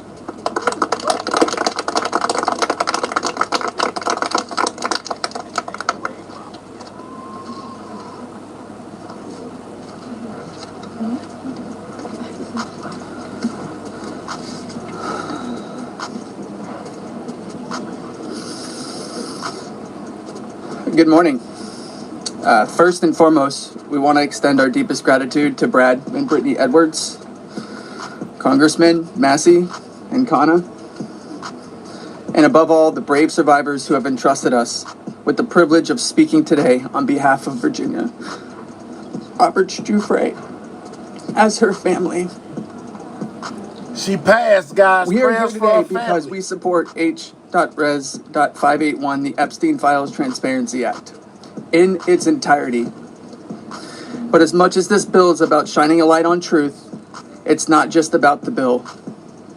This is about justice. This is about survivors. This is about justice against the rich and powerful who have stolen something from these women and many children at the time, their freedom. The freedom to live their life without mental and physical scars that have been inflicted upon them by those who thought they were untouchable. The same freedom that these monsters took from these survivors, they should never be afforded. They should never be allowed to continue their lives with impunity. Let's be clear. This is not a political issue. This is not about left or right. This is about humanity. This is about doing what's right.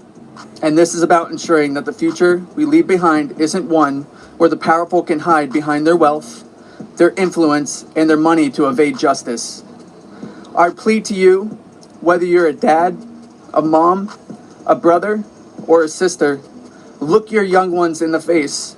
Look them in the eye and tell them you didn't stand against the very people who raped, molested, and preyed upon children and young women. Tell them you were willing to negotiate a deal. Money should never be what makes something right or wrong. If you vote no, your stance will be clear. You will be choosing to stand on the side of the rich and powerful, allowing money to buy your way out of the consequence. But here's my one ask. Look these survivors in the eye and tell them why. Then, look the people of the United States in the eye and tell them why.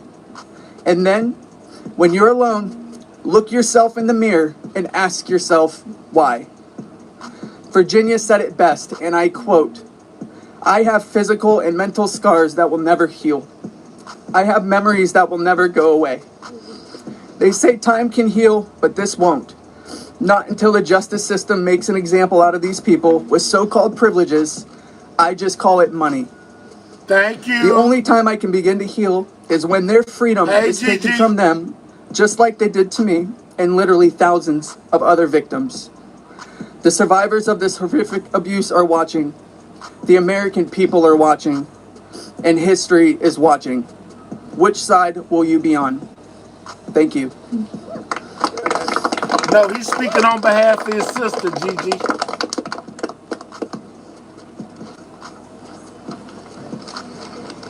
Hello, my name is Jenna Lisa Jones, and I was only 14 years old when my friend brought me over to Jeffrey Epstein's house in Palm Beach in 2003. I had a terrible home life, but I was such an innocent kid then. I always did my best in school, and I had such a positive outlook on life. Until that day that I met Jeffrey, I have never been more scared in my life than I was that first time that he hurt me.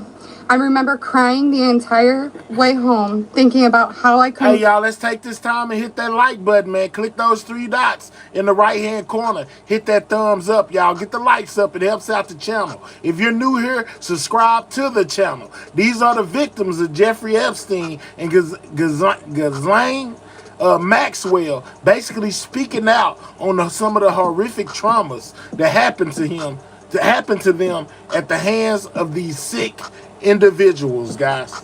Ever tell anyone about what actually happened in that house. This guy was so rich and had so many pictures with so many famous people, and no one would have ever believed me if I told them.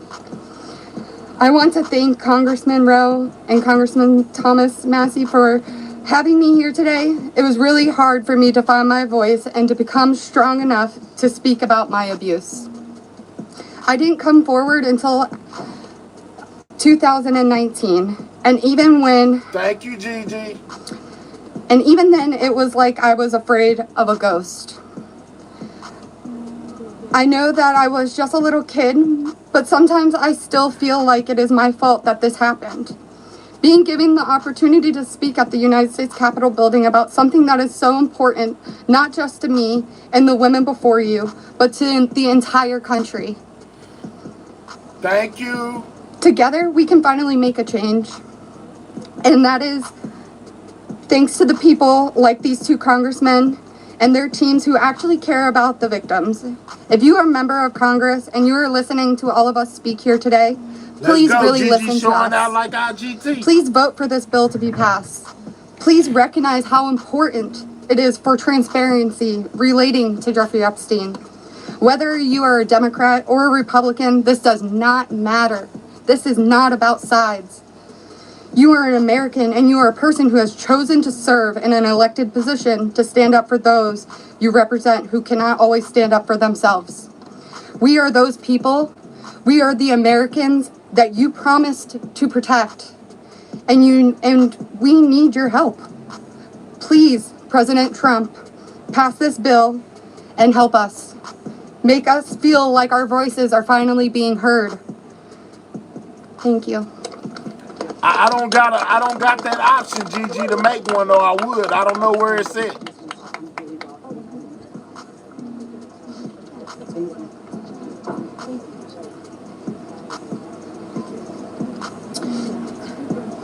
Good afternoon. My name is Haley Robson.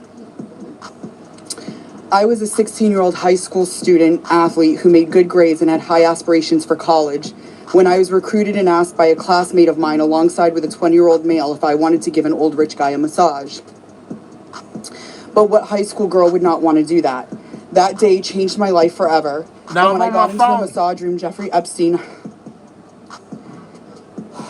undressed and asked me to do things to him. My eyes welled up with tears, and I have never been more scared in my life. When it was over, he paid me $200 and requested in exchange that I bring a girl each time to make another $200. I told him I did not want to do that, and then he gave me an ultimatum. Either you come here and massage me when I call you, or you bring me friends of yours to massage, and I will give you $200 per girl for each time she comes. I felt and hoped to never hear from him again, but he called me every day. He was so wealthy and powerful, and he would not let me go. I felt I had no choice. If I disobeyed him, I knew something bad would happen. So knowing I did not want to be sexually abused, I started to bring him other girls from my high school, and he paid me $200 for bringing them. I just hoped each time it would be the last time. One day, the stepmom of one of the girls brought him and called the police on Jeffrey Epstein. The police then called me in for questioning. I had told them the truth despite the fact that I was a teenager and a minor, and I was able to tell the police the names of all the other victims.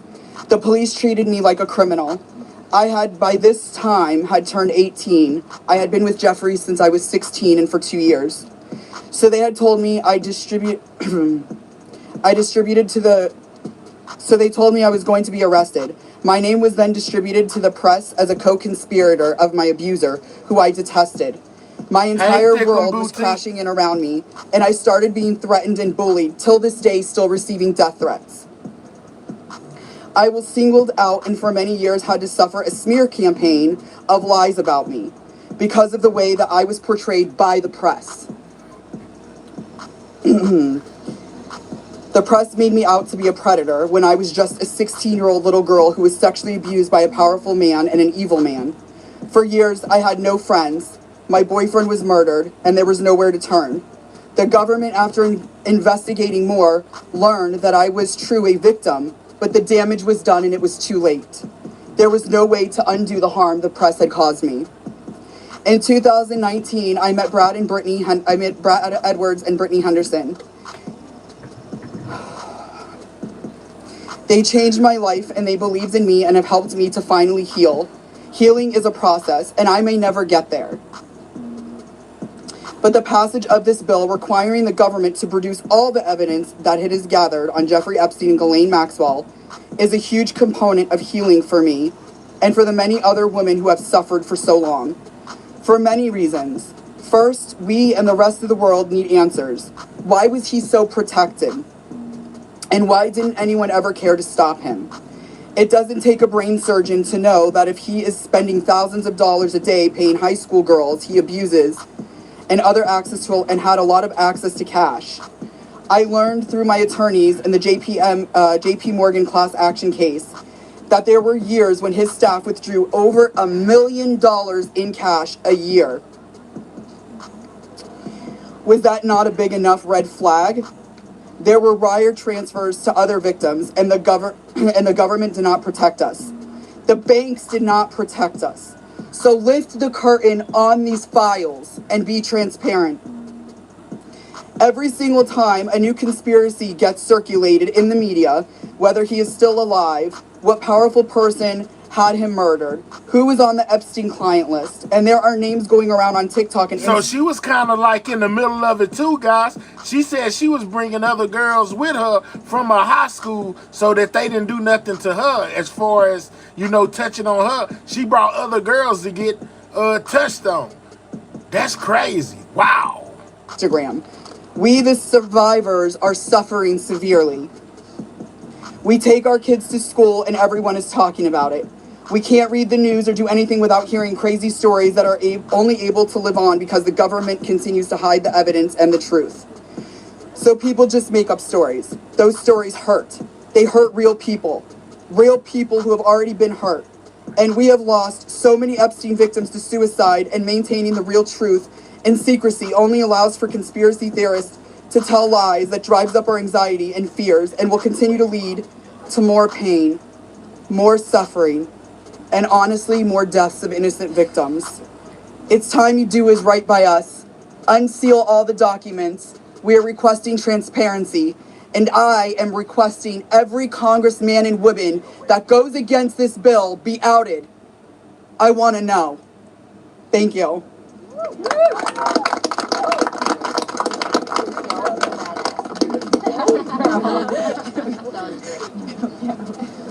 Tear into the press and tear into Congress. Hi there, my name is Lisa Phillips, and I'm the host of a award-nominated podcast called From Now On, a platform supporting survivors. I want to thank all of my survivor sisters who came before me today. I'll be very short. In the year 2000, I was taken to Jeffrey Epstein's island while on a photo shoot on a nearby island. Who I saw and what I experienced there was a glimpse into a very dark and disturbing world. For years after, I tried to avoid Jeffrey, but he had introduced me to Katie Ford, the owner of the Ford Modeling Agency. Epstein's reach went to the very top of fashion, arts, and entertainment. This did not just happen to underage girls in Florida. In New York City, hundreds of young, ambitious women were abused by him. Epstein was not just a serial predator, he was an international human trafficker. And many around him knew, many participated, many profited. And yet, he was protected. So I stand here today for every woman who has been silenced, exploited, and dismissed. We are not asking for pity. We are here demanding accountability, and I'm demanding justice. Congress must choose. Will you continue to protect predators, or will you finally protect survivors?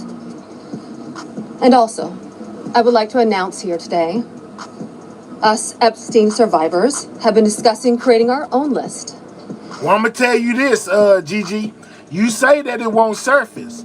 But these victims said if the government won't release them, then they will come together and take notes and basically jot down everybody and everything they can remember. And they will release their own set of names. So one way or the other, you're going to get some form of names being dropped, whether it's by the government or by the victims. We know the names. Many of us were abused by them. Check it out. Listen. We know the names.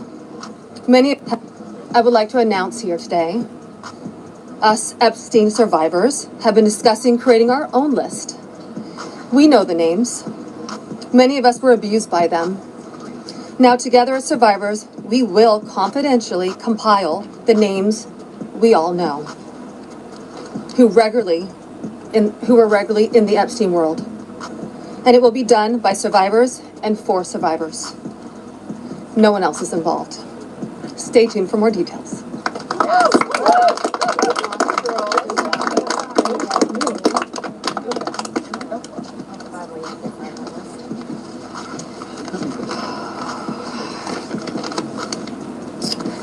Hello, my name is Shantae Davies, and I'm here before you today as a survivor of decades of pain, trauma, and betrayal at the hands of Ghislaine Maxwell and Jeffrey Epstein, and the people who enabled them, and a government that for far too long refused to help.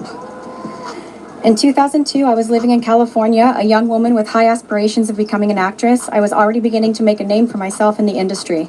A person I trusted, someone I thought was a friend, invited me to meet a powerful woman who could help advance my career.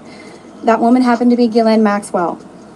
I was asked to give her a massage, though I had almost no experience, and when I did, she praised me and promised introductions to someone enormously powerful, someone who could change the course of my life, and that man was Jeffrey Epstein. At first, I was an excited young woman on top of the world. Epstein flew me to his private island. He listened to my dreams, promised to help. What's up, TC? But his promises came with a catch. The abuse began. He told me to keep it secret. He manipulated me with quid pro quo I did not consent to, but I felt I had no one to turn to. He was too powerful. I was just one of the many young women trapped in his orbit. I was even taken on a trip to Africa with former President Bill Clinton and other notable figures. In those moments, I realized how powerless I was. If I spoke out, who would believe me? Who would protect me? Epstein himself was the most powerful leader of our country. Epstein surrounded himself, with the most powerful leaders of our country and the world. He abused not only me, but countless others, and everyone seemed to look away. The truth is, Epstein had a free pass. He bragged about his powerful friends, including our current president, Donald Trump. It was his biggest brag, actually. And while what I endured will haunt me forever, I live every day with PTSD. I live as a mother trying to raise my child while distrusting a world that has betrayed me. This kind of trauma never leaves you. It breaks families apart. It shapes the way we see everyone around us. But one thing is certain, unless we learn from this history, monsters like Epstein will rise again. There are files, government files, that hold the truth about Epstein, who he knew, who owed him, who protected him, and why he was allowed to operate for so long without consequence. Why was Maxwell the only one held accountable when so many others played a role? Why does the government hide this information from the public?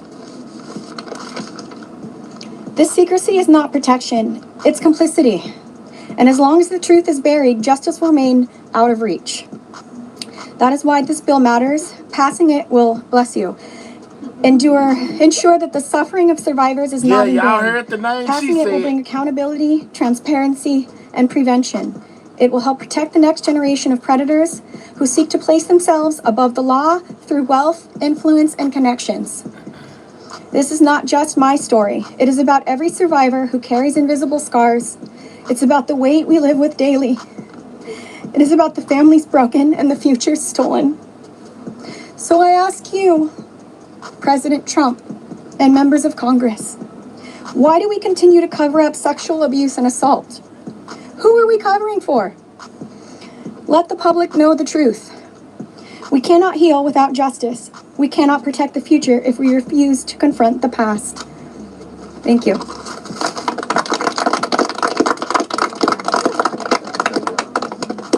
Let's just give a round of applause for all the courage and strength that the survivors have shown. We now will take a few questions. You can always get Congressman Massey, me, or Congresswoman Green in the hallways and other places. If you have questions for us, that's fine. But I wanted to see first if you have questions for the lawyers and the survivors, and Brad will facilitate any of the questions to the survivors. Can we get 40 more likes, guys? Click those 3 dots, hit that thumbs up. That's how you hit the like button. Or if you're on a mobile device, you can simply double tap your screen, guys. I wouldn't keep asking, but it helps out the channel. Continue to get those likes up and subscribe if you are new.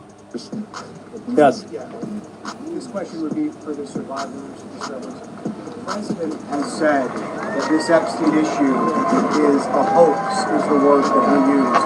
Can we get your reactions to what you think when you hear him say that? I'll answer that. Mr. President Donald J. Trump, I am a registered Republican, not that that matters because this is not political. However, I cordially invite you to the Capitol to meet me in person so you can understand this is not a hoax. We are real human beings. This is real trauma. What does it feel like emotionally to hear that? Devastating. It's being gutted from the inside out. Not that I would know what that feels like, but I imagine it's the anxiety buildup with the depression and the survival mode, and then your nervous system goes limp and ironically is shot. And it feels like you just want to explode inside because nobody, again, is understanding that this is a real situation. These women are real. We're here in person. To say that it's a hoax is just not... Please humanize us. I would like Donald J. Trump and every person in America and around the world to humanize us, to see us for who we are and to hear us for what we have to say. There is no hoax. The abuse was real. Now, what goes on behind closed doors, I can't speak for that. What happens around the world politically, I cannot speak for that. But I am here with all of these women, including our attorneys, and I would be more than happy to meet with him, and I will meet him halfway. Ms. Edwards, I wonder if any of the victims could respond to the news from recently about Ghislaine Maxwell being transferred to a lower security prison in the aftermath of speaking to Todd Blank. You want that one? About her transfer to... Oh, yeah. I'm happy to speak to that. We were horrified to learn that she had been transferred to a prison camp.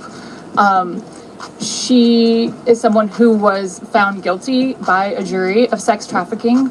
She not only, we often hear that she procured women for Jeffrey, which I think is a very sort of polite and minimizing term. She also participated in the abuse. She was a major... See, they said she didn't just bring them there or lure them there. She participated. Yeah, they said she just as involved as Jeffrey was. Architect of the scheme. And the fact that she's painted herself as a victim, I think is disgusting. And it was horrifying, I think, to us that we were not told about her prison transfer. We found out about it in the news. 1 minute, I think Anushka maybe. So, Anushka DeGiorgio, I testified alongside Annie at the trial of Ghislaine Maxwell. I was horrified when I found out not only had Ghislaine Maxwell been transferred to what's called a low security. It's really is like a holiday camp. And then afterwards, I got a notification from the Department of Justice telling me that this was going to happen when it had already happened. This woman abused children.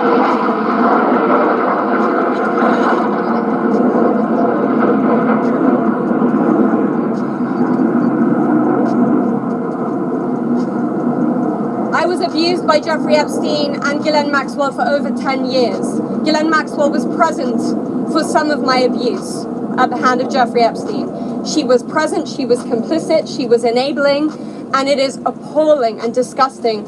And it's one of my worst nightmares that she not only be transferred, but at the possibility that's very much going around that she might be pardoned. This is not okay, guys. This is not okay. And I just want to add that I think it sends a very dangerous message to our country, to the young people in our country, that someone that we all know is aware of these crimes could be given a pass. And just for the last one, the last survivor who just spoke, the last survivor who just spoke, she said that Epstein would brag about her relationship with Donald Trump. Could she please elaborate about that? Whoa! Shut up. Speaking on Trump. Yeah, I did say that.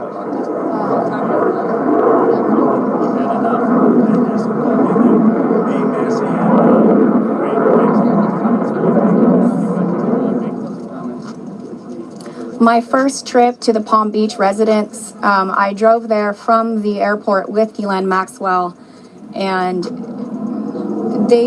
Jeffrey and Ghislaine were always very boastful about their friends, their famous or powerful friends, and his biggest brag forever was that he was very good friends with Donald Trump. He had an 8x10 framed picture of him on his desk with the two of them. Like, they were very close. Go ahead. What? One second. You ladies are putting together. You said it would be confidential, but will the public? Could you clarify? Will the public get to see that? So, Lisa, what's your envision here? Is it going to go to the public or just amongst the survivors? No, we're reaching out to survivors that are scared. So come on. We're reaching out to survivors that are scared to come forward and that also know who they were trafficked to. So that's the list that we're compiling. We're not quite sure, how we're going to release that, or even if we're going to. The Department of Justice needs to release the list. Right. Yes. For folks at home, they might be confused. Survivors know the names. You've seen these powerful people. Why can't you say the names? Could you just explain? Why do we have to say the names when the government knows the names? And we're also scared to do so. Look what's happened to so many of the survivors that have revealed names. Yeah, I find it I think it's also worth saying that having represented, I think, between our firm and Boyce Schiller, hundreds of victims, and we've talked to them about the various people that they were farmed out to. So we've created somewhat of a list. Most of these individuals, the victims, are very scared to say these names because they could get sued, they're going to get attacked, and nobody protected them the first time. And that was against one person. So is there a list? There is a list, but just to dispel kind of the common theme here, every one of these women was abused by Jeffrey Epstein, and his scheme was to personally abuse women. When they reached a certain age, he did farm a section of them, some of them, out to some of his friends. That doesn't mean all of his friends. With that said, I'm more than happy to assist in helping create the list behind the scenes and see what we do with it. But if someone's interested, Go ahead. Hold on. I think if someone's interested in prosecuting, they may have something different to say about sharing a list. But they're not sharing a list for nothing to happen, and that's the experience that they've had for all of these years. Yeah, go ahead. Thank you all. We're waiting to see the fate of this discharge petition right now as we're here. The speaker and others have said that the people he met with yesterday had concerns about your names being released if this bill were passed. And some people I talked to today are not signing the discharge petition because they say you don't want them to. Can you clarify if that is accurate? Do any of the survivors here not want the bill to pass? First of all, our legislation, Ro Khanna and I went through this. We talked about this, and we were very careful to make sure that there is an exception so that personally identifiable information, not just their names, but anything they could be identified by, would not be disclosed. And can you speak to that as survivors yourself? But I think all of them are on the same page. That they want everything released. Yes, they unequivocally redact personally identifying information and release everything else. Okay. Uh-oh. Yeah, sure. This is the first time you've ever said correctly. You have never before gone public with your story and to share this. Can you help us understand why today, why now, and why here? Well, it is not okay for us to be silenced, and it's not okay for Jeffrey Epstein and everybody else to be put on a pedestal. I think everybody needs to hear from us because we know what went on, right? And there is not only me who's been silenced, there are hundreds of women that are silenced. My hope is to stop this abuse for the future, right? For people that are coming up, for women.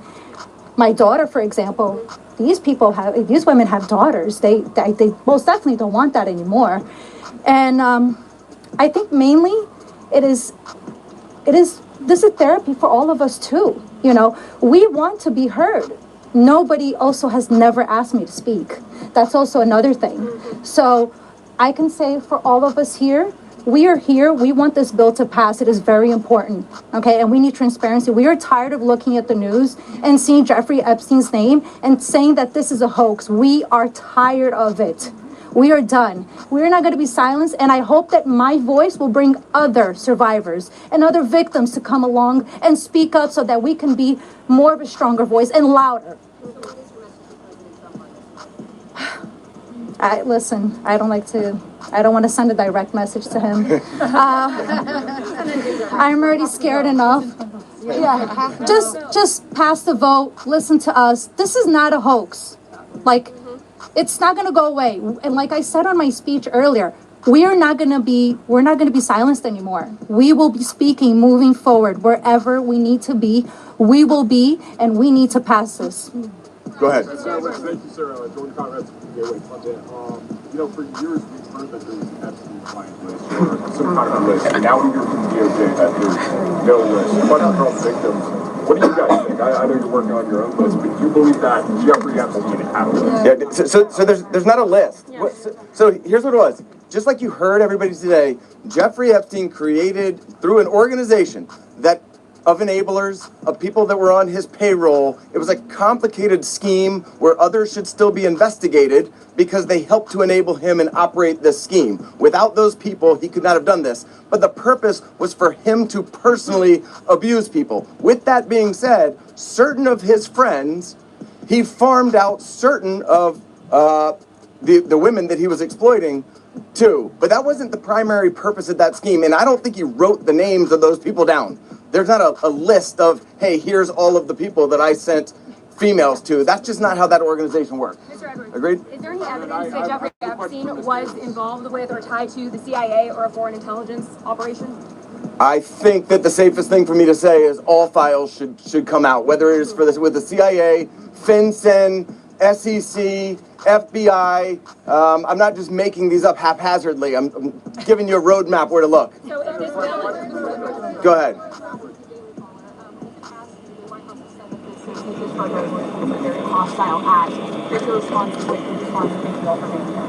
I'll go first and then I'll let them. They're much more important than me, but I don't understand why it's a hostile act. I can tell you that I talked to President Trump back in 2009, and several times after that, he didn't think that it was a hoax then. In fact, he helped me. He got on the phone. He told me things that were helping our investigation. Now, our investigation wasn't looking into him, but he was helping us then. He didn't treat this as a hoax. So at this point in time, I would hope that he would revert back to what he was saying to get elected, which is, I want transparency. This about face that occurred, none of us understand it. In fact, I don't understand how this is an issue that's even up for debate.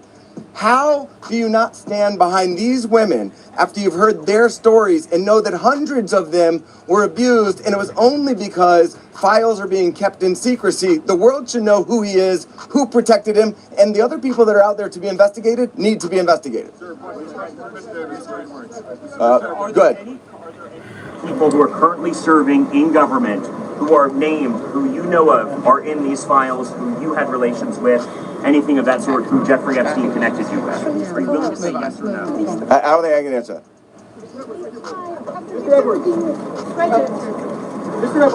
Sorry.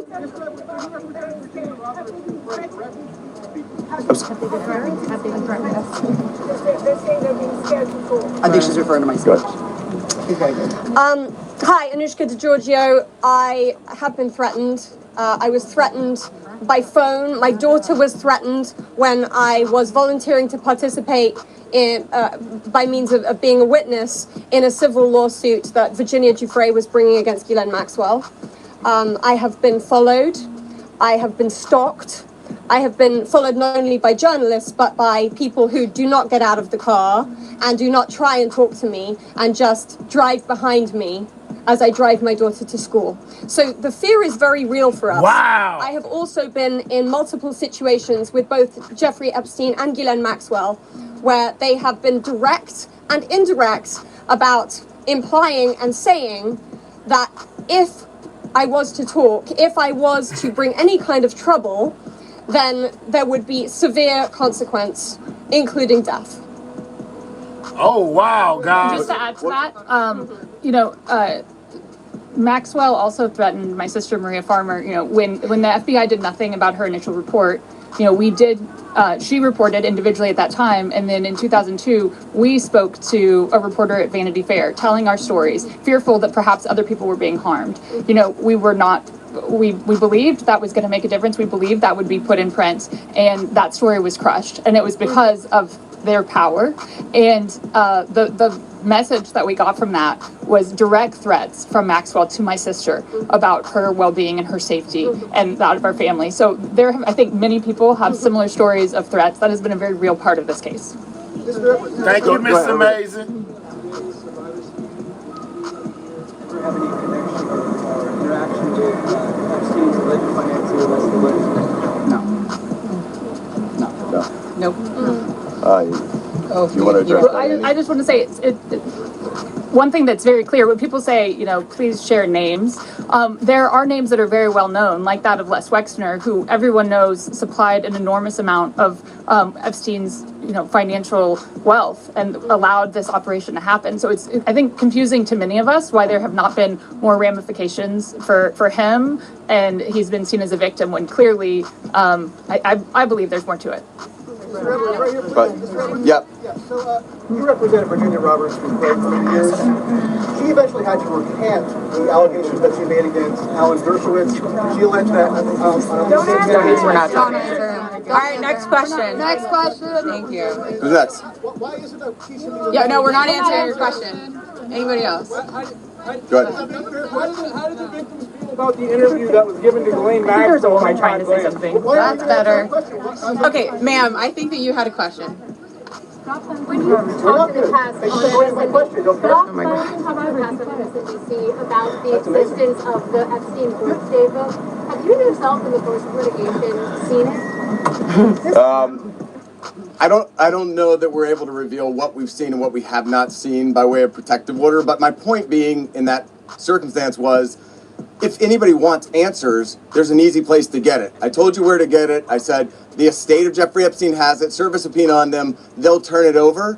And if we had served a subpoena on them in the past, they would have turned it over and we would have seen it, which I don't usually miss subpoenas like that. So there we go. Mr. Edwards, can you elaborate Go ahead. on just say one thing on that? To your question about the allegations, there's a simple answer. Release the files. Let the American public decide. Instead of harassing, I gave you your say. Look. You're hired by Dershowitz.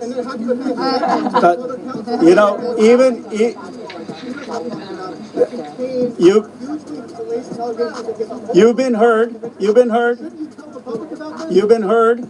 And even Alan Dershowitz has to release the files. Release the files. That is the answer, and that's what we're here for. That is the.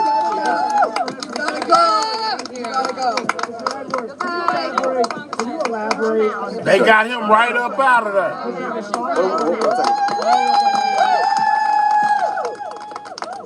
Yeah.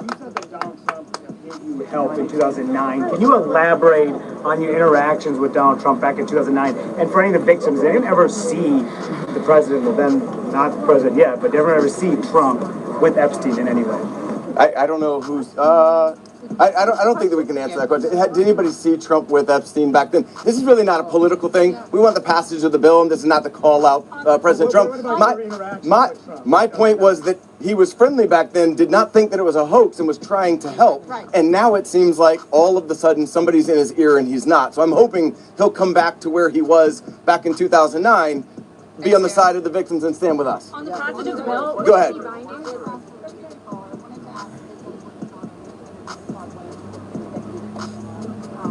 Did you answer that? Do you want to answer it? I would. Teresa will step up. I would, Teresa J. Home. Happy to speak on that because what I will say is she got this airtime and platform. Her voice was elevated way before our voices were elevated here today. And that same calm, manipulative voice that she had so polite there that day with Todd Blanche was the same polite, coercive, manipulative voice that I heard as she was grooming me to then send me off to the home of Jeffrey Epstein where he would assault me. So that's what she was doing for hours, What's speaking up, with Dominique? me, building relationship with me, building trust with me, allowing me to believe that I was going to get this job, a dream job that I had been recruited from my college, flown across the country from Los Angeles to New York City to interview, so I thought. So her voice that day was the same voice that sent me off to a monster. So nothing can be believed from what she says because she's been charged with perjury I myself could sit there and listen. And as I did, I sat there and listened to this woman's voice lie. And there was no pushback from Todd Blanche because does he even have the facts to be able to push back on her? We could sit there and push back. Why didn't we get to attend that? Why weren't we there that day? Or why wasn't even one of us consulted prior to that day in that meeting? And why on earth has she been moved from Florida to her, it basically is prison spa. I mean, let's be real. None of us were consulted. I found out just like everyone here found out through the media, through all of you. We found out about Gilan's transfer. So I'm very angry to sit there and listen. The feelings that come up listening to this woman's voice is repulsive. Yes, I would say it's triggering. We all work very hard on healing, and it still gets to us after 2 decades. It's a very long answer, but it's repulsive to sit there and listen to her voice in her interview. Can we take two more questions? One over here.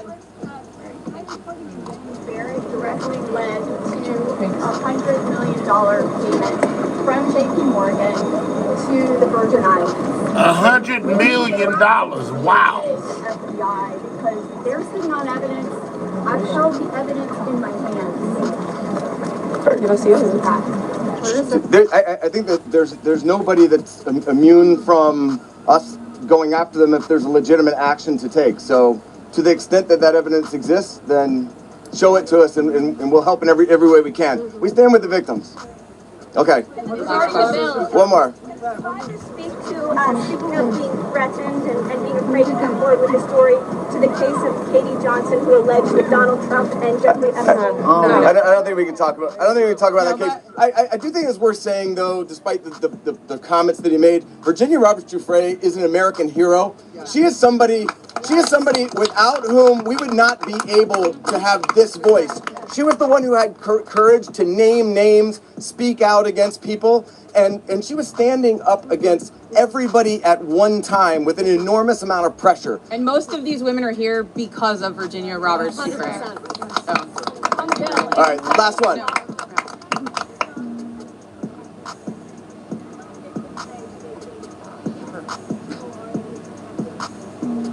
Clearly not us.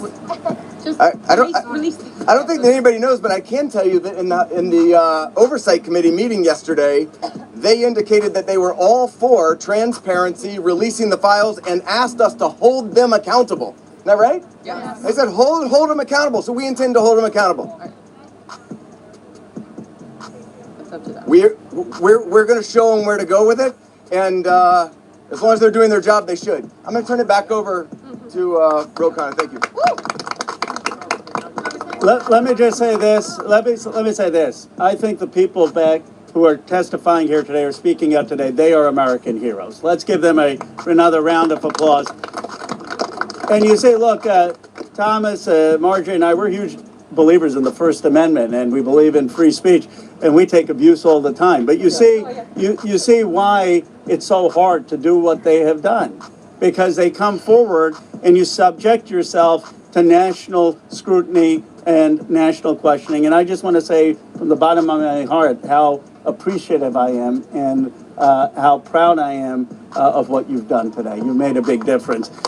Before I bring on Marjorie and then Thomas will have the last word, I want to summarize 3 basic things that I heard from the survivors. First, they want to know why our government covered up for someone rich and powerful.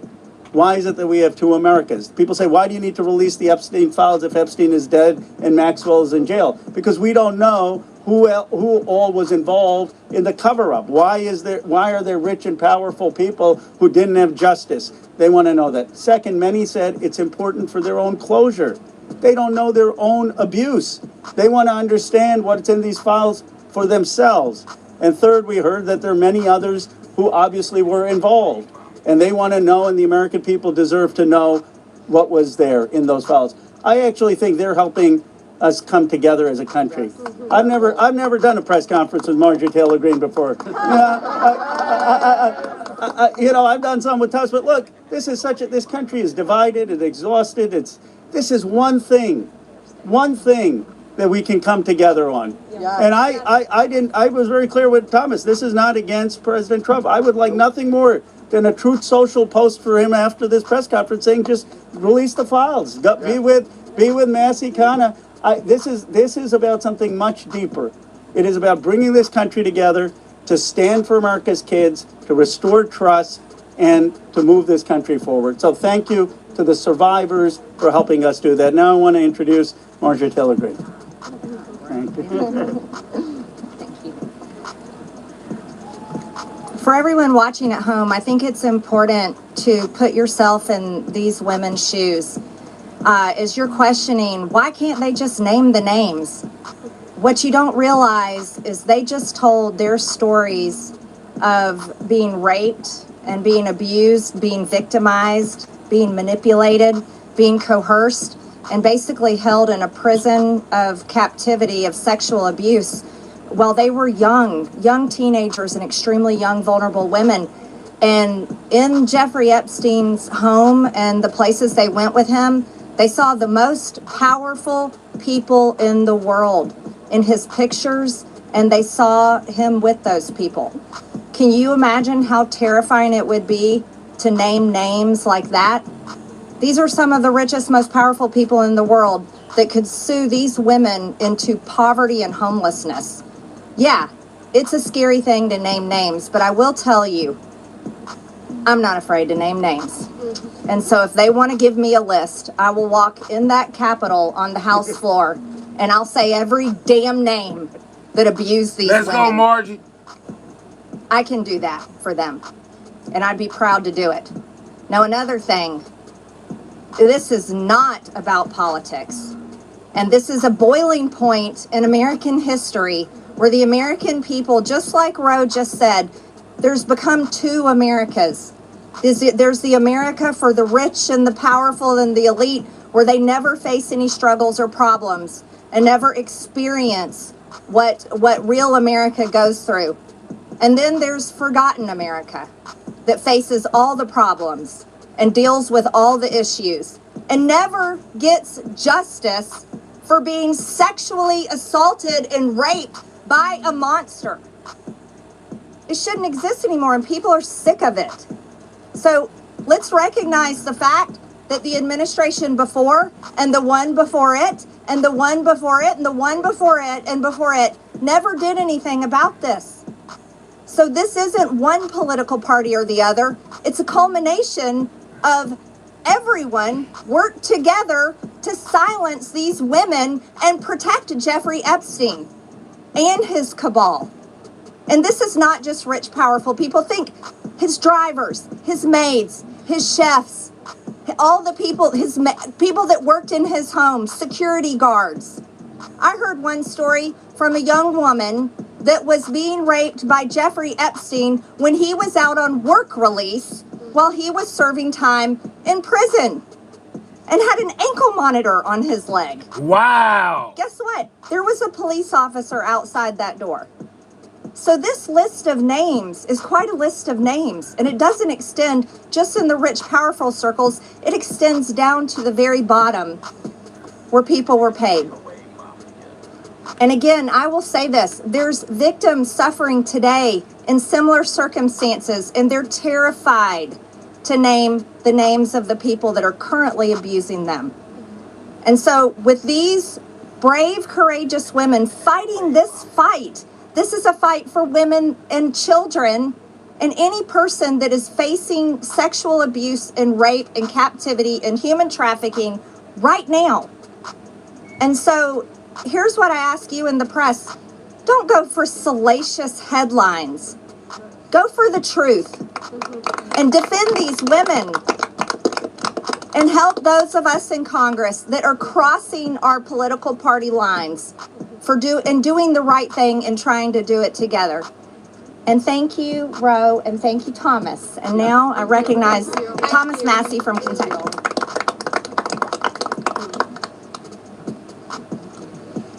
Well, there's three branches of government, and we're supposed to keep each other accountable. And that's what we're doing here today in the People's House. We're standing in front of the People's House with real people, not a hoax. And they've told their story. We wanted to give them a platform to speak, and they've had it. They stepped up, and they were brave. But I also today hope that they would persuade my colleagues to join this effort. But I found out something today that happened that I wasn't expecting. They persuaded me to fight even harder. I'm not going to give up. And I want to end with this call to action. First, a call to action to my colleagues who, just an hour before this press conference, were prepared. They were given a fig leaf. We'll put a resolution on the floor so that you can say that you voted to protect the survivors. The resolution doesn't really do anything. And that's the oldest trick in the swamp. When you want to kill the momentum, when you want to kill initiative, you introduce a placebo, a different bill that does nothing, and then try to pull the wool over the eyes of the American people. That's not going to happen this time. We demand real accountability. I encourage my colleagues, please, there's over 200 Republicans who have not signed this discharge petition. We only need 2 of them to sign it, and every Democrat will sign it, and that will get us the number we need to force this vote, to pass a law, not a polite request to the DOJ to police themselves. No, we need legally binding legislation to force that to happen. And my main call to action is to the people watching these live feeds that are going through these cameras right now. Congressmen, listen to you. Light up their phones. Burn down the phone lines here in Washington, D.C. Ask them the questions that these survivors wanted you to ask them. Why won't you be for transparency? Don't accept their answer that the bill has a flaw or that the survivors don't want it. We know that's not true. They wouldn't be fighting it so hard in this town if it wasn't the real bill. So with that, please call your congressman. Tell him or her to get on this bill and to stand up for these survivors. Thank you and God bless. That's the end. All right, so there we have it, guys. The victims of Jeffrey Epstein are most definitely fighting in order to get this, get the documents released. I hear a lot of y'all saying, we want the files, we want the files, we want the files. They want the files too, and they want them to come out. And they also went on, they take an initiative. Hey, if the government won't release the files, we'll come up with some names of the people that we remember being there, and we'll release them ourselves. Y'all heard the lady from Congress get up there and say, basically, if they give her the list, she'll go up there and she will say every name on the list. I most definitely believe they deserve justice. I think they need to release the Epstein files to the public, just like the rest of y'all. I don't think that the government is ever going to do it. I think these courageous ladies are going to have to come together, you know, and put these names down and basically give them to the lady of Congress and let her do her thing. I understand that they are afraid. You heard some of them say that some of the people who spoke out, you know, were unalive under mysterious circumstances. I think they be saying that they basically took themselves out, which a lot of people don't believe that that's true. They think there are other forces at work to help silence these victims. But shout out to these ladies, man, for stepping up to the plate and saying what needs to be said and letting the American people know that they aren't the reason why these files aren't coming out. That the government basically is the reason why these files aren't coming out. I say release the files, guys. We've come to the end of the show. I hope y'all enjoyed it. Make sure that you click those 3 dots, hit that thumbs up, or double tap that screen if you're on a mobile device, so that we can get the likes up. Absolutely subscribe to this channel if you're new.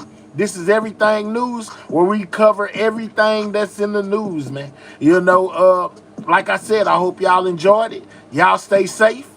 Shout out to my new subscribers as well as the old subscribers. Shout out to all of my long-standing members as well as my new members. Shout out to anybody that sent me a gift. I most definitely appreciate it. I'm nothing without y'all. So I appreciate y'all tuning into my show, you know, and basically giving me y'all input in my chat, you know. Yeah, I appreciate each and every one of y'all. So with that being said, it's time for me to make my grand exit.